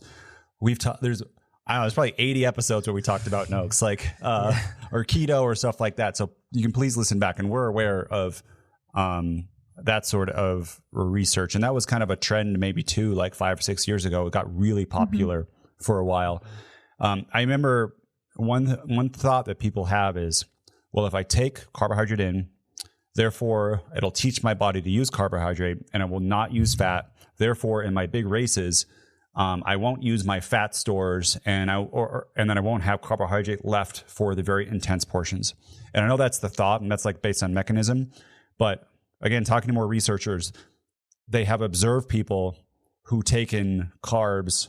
Like, I'm thinking of an ultra endurance guy, 90 grams every hour per ride, and had an off the chart burning fat per hour just because he was so fit. Where the researcher was actually stopped and said, "Wait, are you keto? Are you fasting? Because why is your fat so high?" He's like, "No, I'm just super fit." Super fit. Train that way, and it does raise up. You burn more fat. And I guarantee you, someone is typing right now on YouTube telling me that I'm wrong. But this is what we're observing in top athletes, because if you look at the mechanism, you think, well, it's stopped off. You're not doing it. Therefore, you're never gonna, like, you take 1 gram of carb, you're not gonna do as well.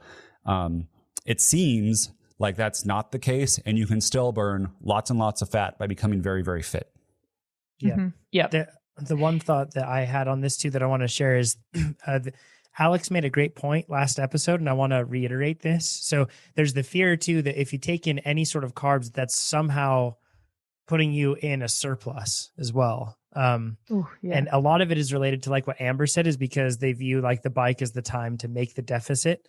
And if you actually look though at how many calories you burn and then how many calories you can replace when you're on the bike, even if you're fueling at like 80 grams an hour, that's not, depending on efficiency for each person, but I think it's somewhere around 140 to 150 watt average per hour that you would have to do to like get to like a 0 point. Now, if you have a really low, or if you have like a relatively low FTP, and that would be a hard ride for you, then I'm jealous, because that's awesome. You get to somehow balance things out, and you can take in enough carbs. You're like a forever riding machine, right? Like you can take in calories and not go into a deficit.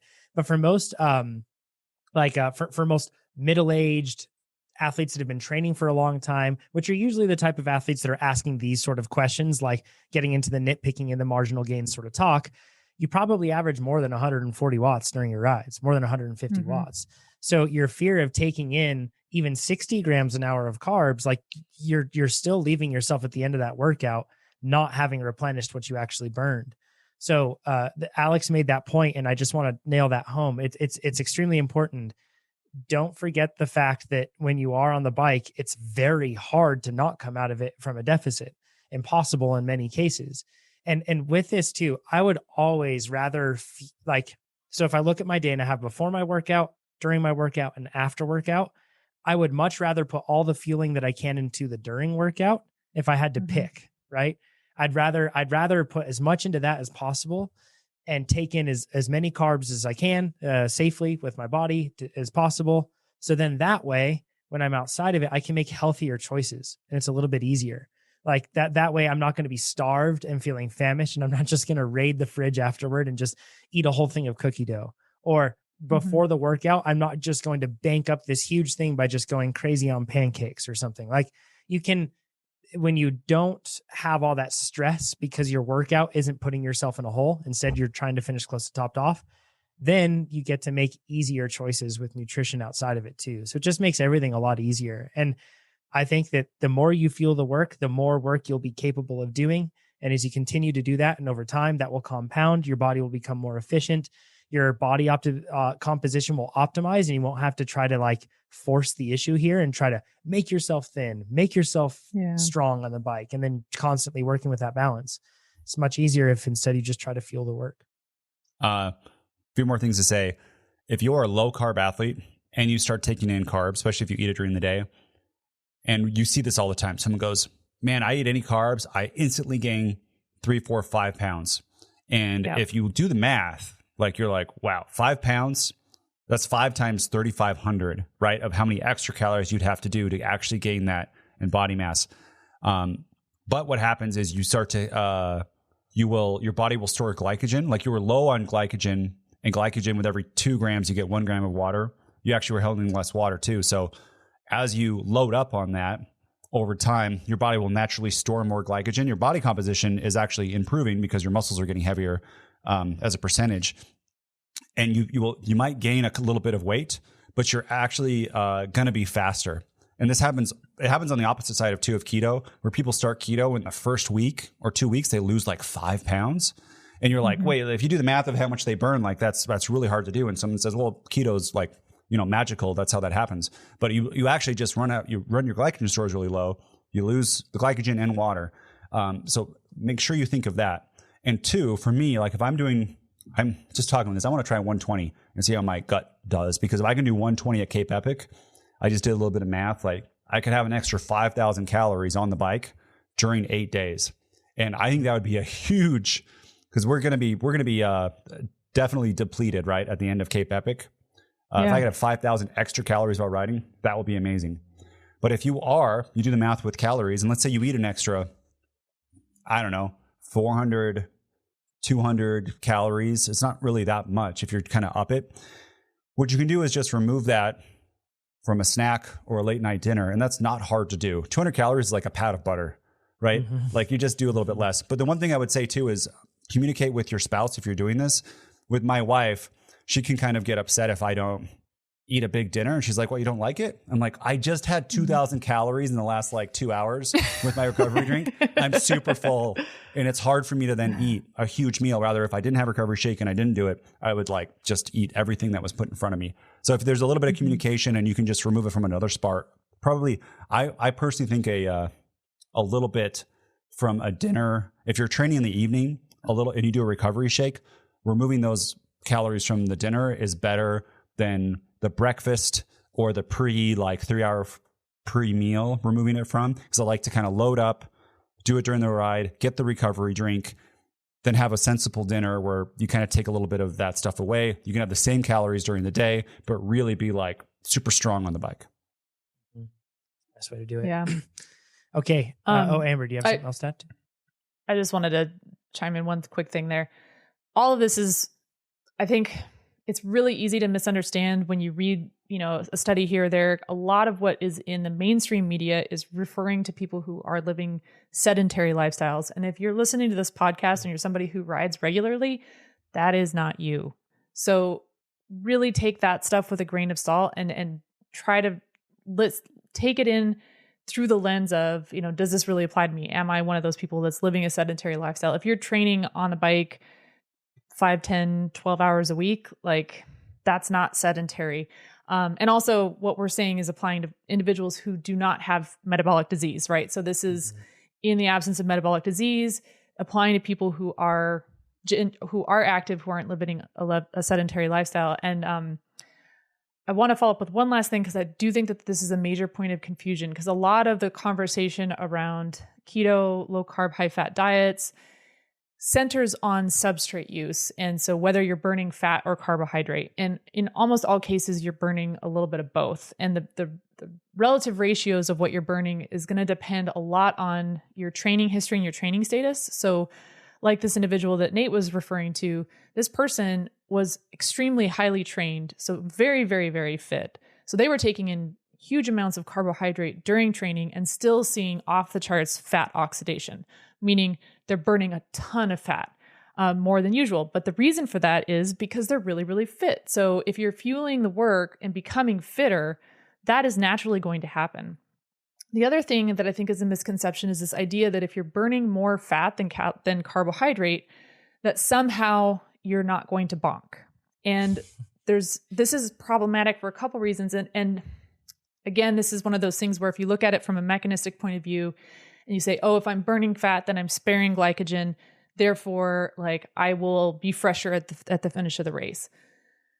That sounds like sound logic, but when you look at the research, it does not bear out. So when they do studies that are actually comparing performance outcomes, so not just whether you're burning carbohydrate or fat, but you're looking at performance outcomes, it's pretty clear that performance, if you're trying to perform at intensities that are roughly sweet spot or higher, performance at those intensities is impaired if you're using a low carb, high fat keto style diet.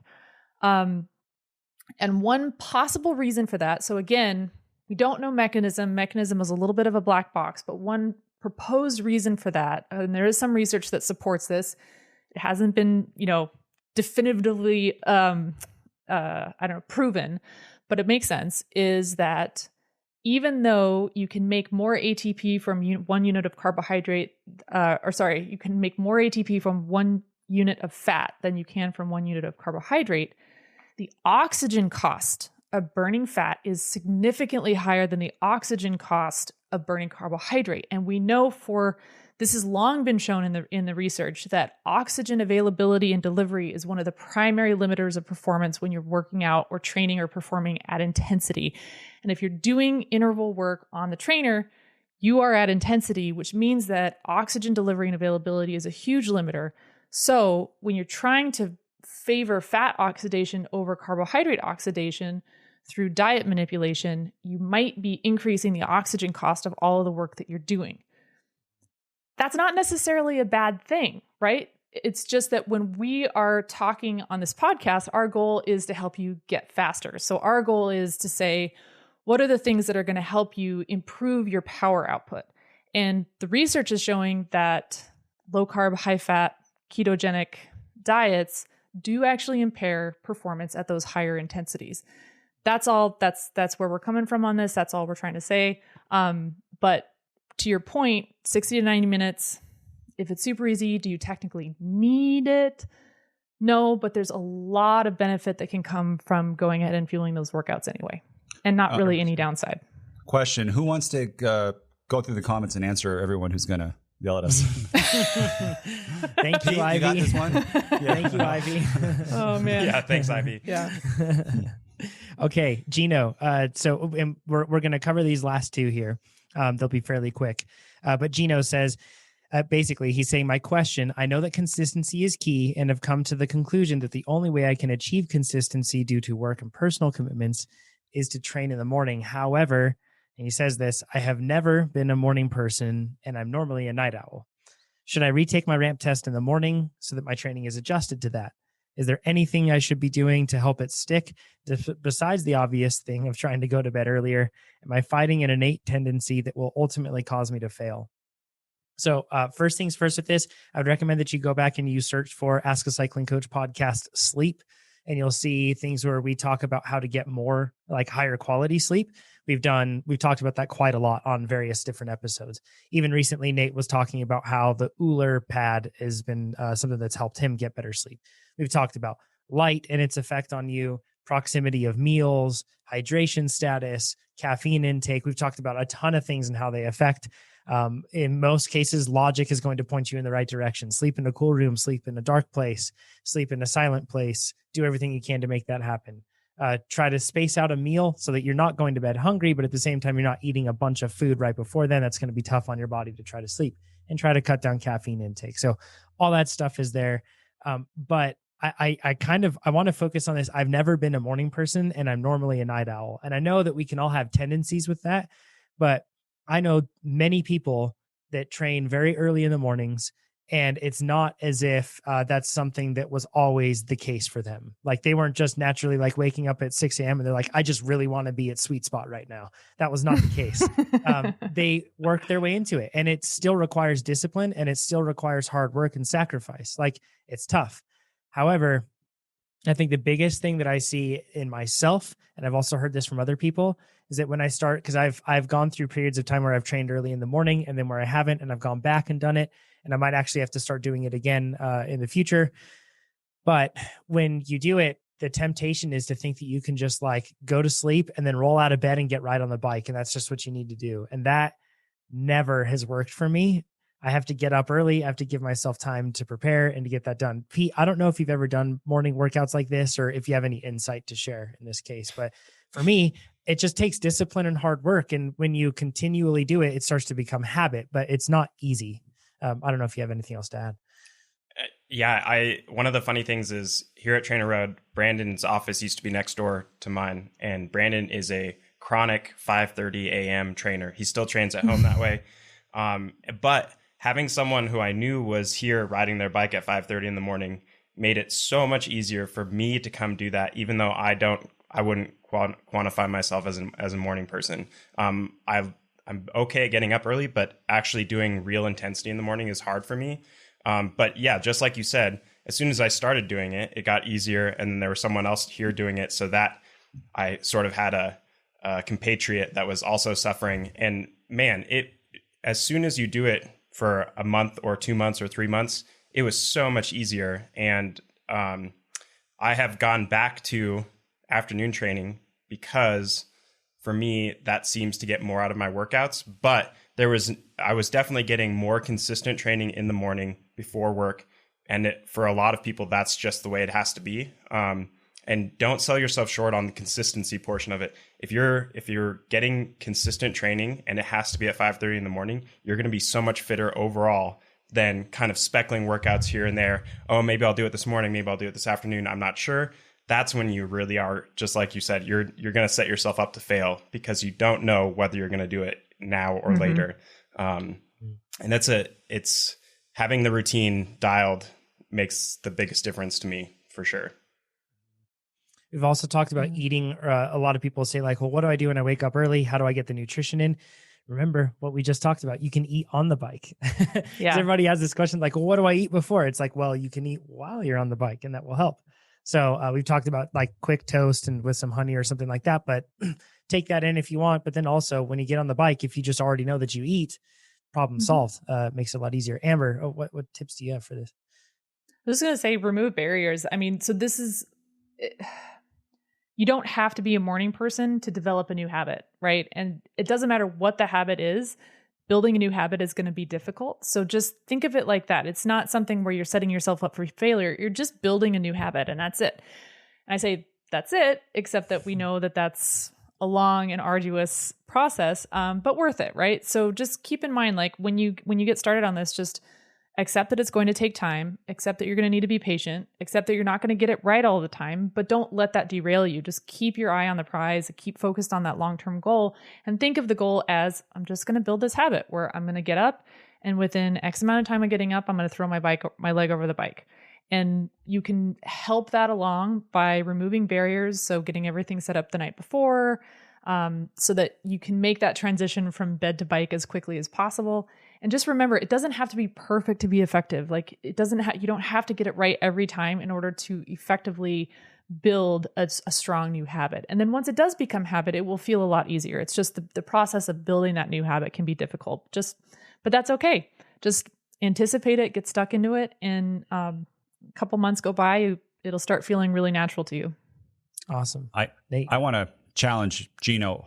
So for me, I find the same problem as early morning workouts, especially if I try to roll out of bed and get on the bike. We were doing group workouts here at TrainerRoad, and I was doing like pet at -1. I couldn't even finish. I was like, this is horrible. Something's wrong with me. It is just goes against my grain, those early morning workouts. I can do them sometimes. For some reason with races, I'm totally fine because I'm all like super jazzed about doing it. Evening is great. I can wake up early and dive into deep work. Any TrainerRoad work, super easily, most productive time. Cup of coffee, I can go right in. So for me, I don't want to fight what feels bad my entire life. Like I dread morning workouts. I love waking up and working. I love evening workouts. So what I have done to make it more consistent, because you say I can't do it due to personal commitments and work commitments is what's helped me. Well, one, I'm the boss, so I can do whatever I want, but with the personal stuff is you communicate, right? So I've seen people, they do this is they communicate with their boss and say, I'm going to block on my calendar 90 minutes on these days, and I'm going to always do a TrainerRoad workout. I'm not going to be available for these 90 minutes. Is that okay, boss? Boss would be like, sure. Like, say, hey, I'm going to come a little bit early and I'm going to do this morning stuff and get stuff done when no one's here. I'm going to do this. Or with your significant other, you say, you know what? I'm going to get off work at 4. I'm not going to be available till 5:30. And having that where everyone else knows they can't take your time up, because usually that's what it is. It's something else takes your time up. And if there are fires that are taking up your time, then I've done some Instagram stuff about this, but it's probably because you haven't set up the system or process for people to handle and understand how to take that fire. For instance, when TrainerRoad, we would have an outage in the early days on like the website, or we have a bug or something like that gets deployed. It'd be a huge scramble, right? And we'd be like, it'd be like all hands on deck. We'd messaging people, calling people on the phone. Now we have a very simple process of if this happens, do this. If this happens, do this. And they roll it back and then they log the bug and somebody fixes it in a timely manner. And by having that, by me putting that in place, no one has told me about, when we're better at no outages, but told me about an outage for like years. And the fires just don't reach me because people know how to handle it themselves. So by doing more of those and making so that these emergencies, these like urgent and important things don't get to you, then you can start freeing up your time and you can have these schedule blocks where you can do it where it really feels good. Maybe a lunchtime workout feels good, or maybe a 4 o'clock workout feels good, but you can do what they're saying and build new habits because people do it all the time. I used to not like working out at all, and it's a new habit, and I do it all the time now, and I probably could do it, but I also think that fighting against circadian rhythm can be super hard. It's an uphill battle. You got to really want it. Yeah. Great points, Nate. Last questions from Dan. He says, I wish I discovered this podcast months ago when I was getting serious about becoming a stronger cyclist, stronger at cycling as a sport. Your insights are really measured and authentic, and I appreciate the way you democratize and demystify athletic training for cyclists. That's our mission. Way to go. Glad that it's resonating, Dan. He says, keep up the great work. Amber mentioned that she highly recommends doing mobility work while resting or recovering. Obviously, there are a ton of, and this isn't like in between intervals. It's not like Amber's finishing one VO2 interval, then like mobility exercise and getting back on. So we should clarify. It's like, days or weeks that we're talking about here. She says there are a ton of mobility exercises for cyclists on the internet, but I'm wondering what you guys find works best for you, or that you'd recommend given your experience. I have a feeling the answer begins with it depends, and it totally does. So I'll drink to that when I hear it on the podcast. Finally, I've not heard any so far, but a space for a shout out. Here's a shout out to the Black Cyclist Network, who are doing some really great work at getting people on bikes, whether they belong to that organization or not. So super cool. And yeah, check them out. Black Cyclist Network, Black Foxes. And I know my Instagram feed sure looks a whole lot more diverse than it used to, intentionally, for me trying to follow different people like that. And then also otherwise too, just, I think the sport's growing. I can't tell if it's just my perspective. We'll see. So shout out to them. Yeah. Okay. So we're just going to go through this pretty quickly.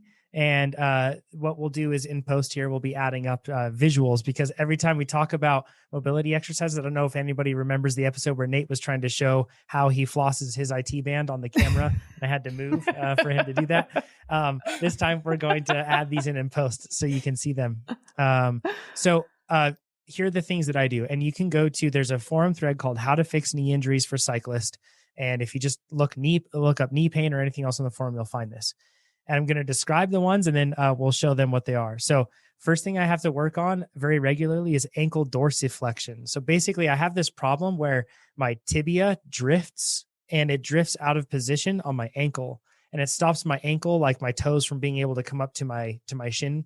They never get that far, but I'm just saying that like it stops that flexion from even happening. So if I ever try to like lift up my toes and they don't go up very high at all, then I go, okay, I need to do some ankle dorsiflexion. It's a common problem, and it's just something that instead of being frustrated by it, I just know how to fix it now. And it's with bands and doing this thing that you'll see there. I take care of hip internal rotation by doing a 90-90-90. It looks like the Isle of Man logo that you see on the flag. And you do that, and then you try to activate in that position, and it really makes your glutes turn on. I address a short rectus femoris, and this is the front of the muscles that actually sit below your quadriceps, and I should say the most superficial quadriceps that you see there. And it runs the length of your upper leg, and it gets really tight really commonly, and it ends up causing a lot of pain. And oh my goodness, I'm not sure if anything is more painful when you go to like massage and they try to like separate the muscle. Has anybody else had this from your rectus femoris? Oh, it's so painful. It hurts a lot. So I do a stretch with the band to be able to lengthen that regularly and hopefully avoid having to go through that. Pigeon pose hip extension helps a ton with stability. You're seeing all these on screen, although my other compatriots here are not seeing that. So glute rainbows are another one that I do to be able to help with glute activation. Banded hip twist, another one with glute activation. Supine hip rotation and half bridge is what this one's called. And you can see the picture right now. And basically what you do is you do like a glute bridge. So you lay down on your back, put your feet flat on the ground, and then you lift your pelvis up in the air so that your upper body is straight from shoulders to knees. And then what you do is you take one leg and put it straight out, and then you rotate around on your back or on your shoulders, kind of in that position. Surprisingly tough. Tippy bird twist. You've seen that one before, I'm sure. And then a banded hip jack. You'll see this one. It's tough for me to explain, but hopefully you can go to the forum and you can see all these things. Another great thing that you can do too to work on your quadriceps and make sure they fire evenly, because for cyclists, it's really common that we start to build lateral quadriceps strength and activation while we start to ignore the medial side of things. So your VMO and everything else will turn off. Is actually just to put like a Bosu ball behind your leg or like an exercise ball and put it up against the wall so that your knee is a little bit bent, and then just straighten your knee, but make it so that you have to push against that ball in order to straighten your knee. So it's called standing knee extension. You can see it on screen here. Star squats. These are really fun ones. If you put like an eraser or a cup or something on the ground and you basically do a one-legged squat and you push one cup forward as far as you can with one toe, and that one, you can't let that leg touch the ground. And then you push another one to the side as far as you can, another one to the back. And it's really cool because you get to measure progress with that one too and see how far you can push things. So that's a really helpful one. And then there's rock and roll squats too that can help you with like full chain activation. So we're 25% of the way through. So we're trying. Now the left leg. I'm just joking. But I know that sounds like a lot, but all those things have been really helpful, and I do them all the time. And we've talked about this on the podcast for plenty of times. Knee injuries absolutely stopped me from cycling, and I couldn't fix them. All of this has been really helpful to helping me stop those issues and keep them entirely at bay. So that's what's helped me. And I know that's a lot, but hopefully it can help with the forum there. Amber, which ones do you have? And we'll end up putting yours on screen here too. Yeah, I just have a couple. And I'm, again, your point that it depends is very true. And a lot of this is highly individual because everybody's physiology is different. But cyclists in general are kind of prone to certain overuse injuries. And it's a pretty simple way to think about that. When you look at your position on the bike, your back is kind of hunched over. So anything that's going to sort of put your back into extension versus flexion will kind of counterbalance that. Same with, you want to open up those hip flexors, open up those hips, because they're usually, a small closed hip angle when you're on the bike. Your knees and your legs are moving in a single plane. So anything that's going to move your legs out of that plane so that you're opening those hips, you're working with hip extensors, all of those different things. Just think of what you're doing on the bike and what are some things that you could do off the bike that are going to counterbalance some of those positions that you're kind of stuck in for a long time on the bike. So a really good one for that is thoracic spine mobility. And there's actually an awesome blog article on TrainerRoad right now that has some great photos of Chad doing this. But basically, I just get a foam roller and stick it right on my thoracic spine and just lay back and then kind of move back and forth on it to a point where it feels good. And if you don't have a lot of mobility in your thoracic spine, this can be really painful. So you want to be really careful with this one. Go slow with it. You can roll up a towel to start if a foam roller is too much. But this is really just kind of a nice one to sort of open up the chest after being kind of closed down and hunched over on the bike for a long time. And then I learned years ago that I'm really susceptible to shutting off my glutes. So as cyclists, it's perfectly feasible to compensate using your quadriceps and your hamstrings. And you can get by with mostly quad and hamstring. It doesn't mean you should. Just because you can doesn't mean you should. And when your glutes do shut down, it has consequences for everything from hip stability to knee stability, knee health to ankle stability. So really making sure that your hips are mobile and stable is important. So for me, that means glute activation. And I really like the dipping bird exercise, which some people refer to as a single leg deadlift. And this one you can do with or without weight. And there's different variations you can do. When I'm early on the season, I'll actually use a pole. I'll hold a pole kind of behind my back vertically along my spine to help my back stay really flat. And it's really nice proprioceptive feedback for me to make sure I'm hinging at my hip and keeping my back flat and not just hunching over. And then from there, I really focus on form, and I'll start using that to get my form dialed with no weight. You can variations later on once your form is really good.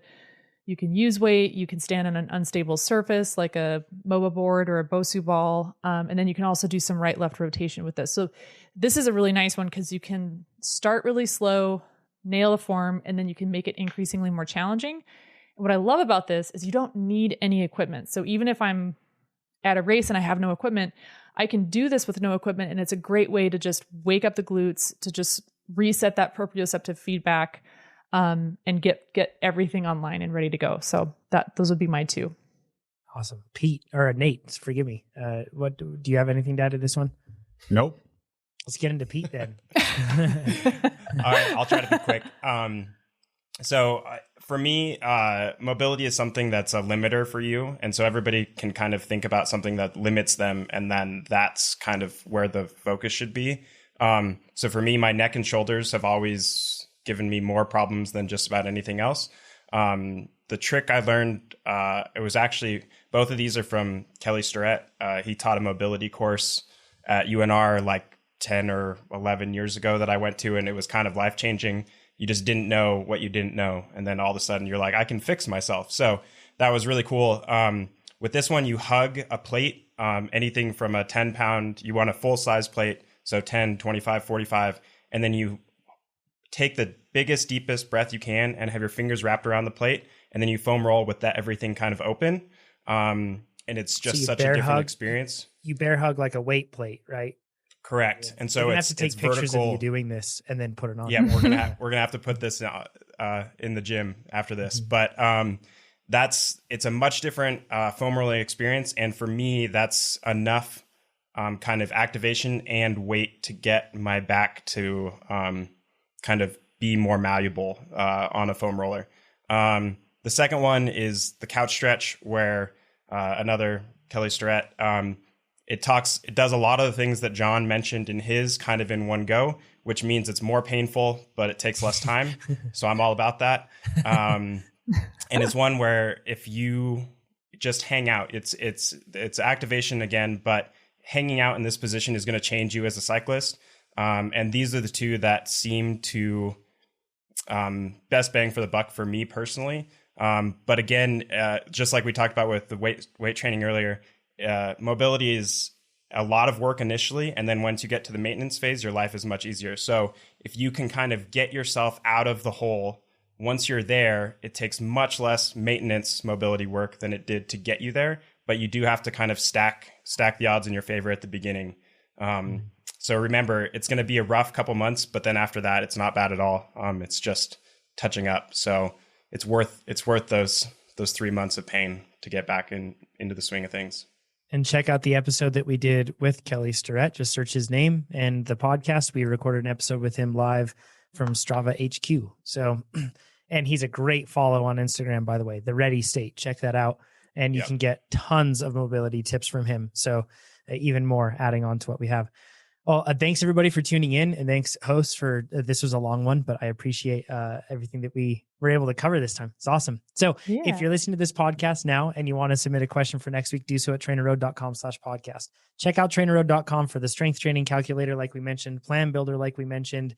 You can do all that stuff, equipment checker, before you even sign up. So check it out. If you're listening to this and haven't signed up yet, it'll make you faster. And of course, if you're listening to this podcast, share it with your friends, give it a thumbs up on YouTube. Like and subscribe, as they say, and we'll talk to you on the next episode. Thanks, everybody. Bye, everyone. See ya.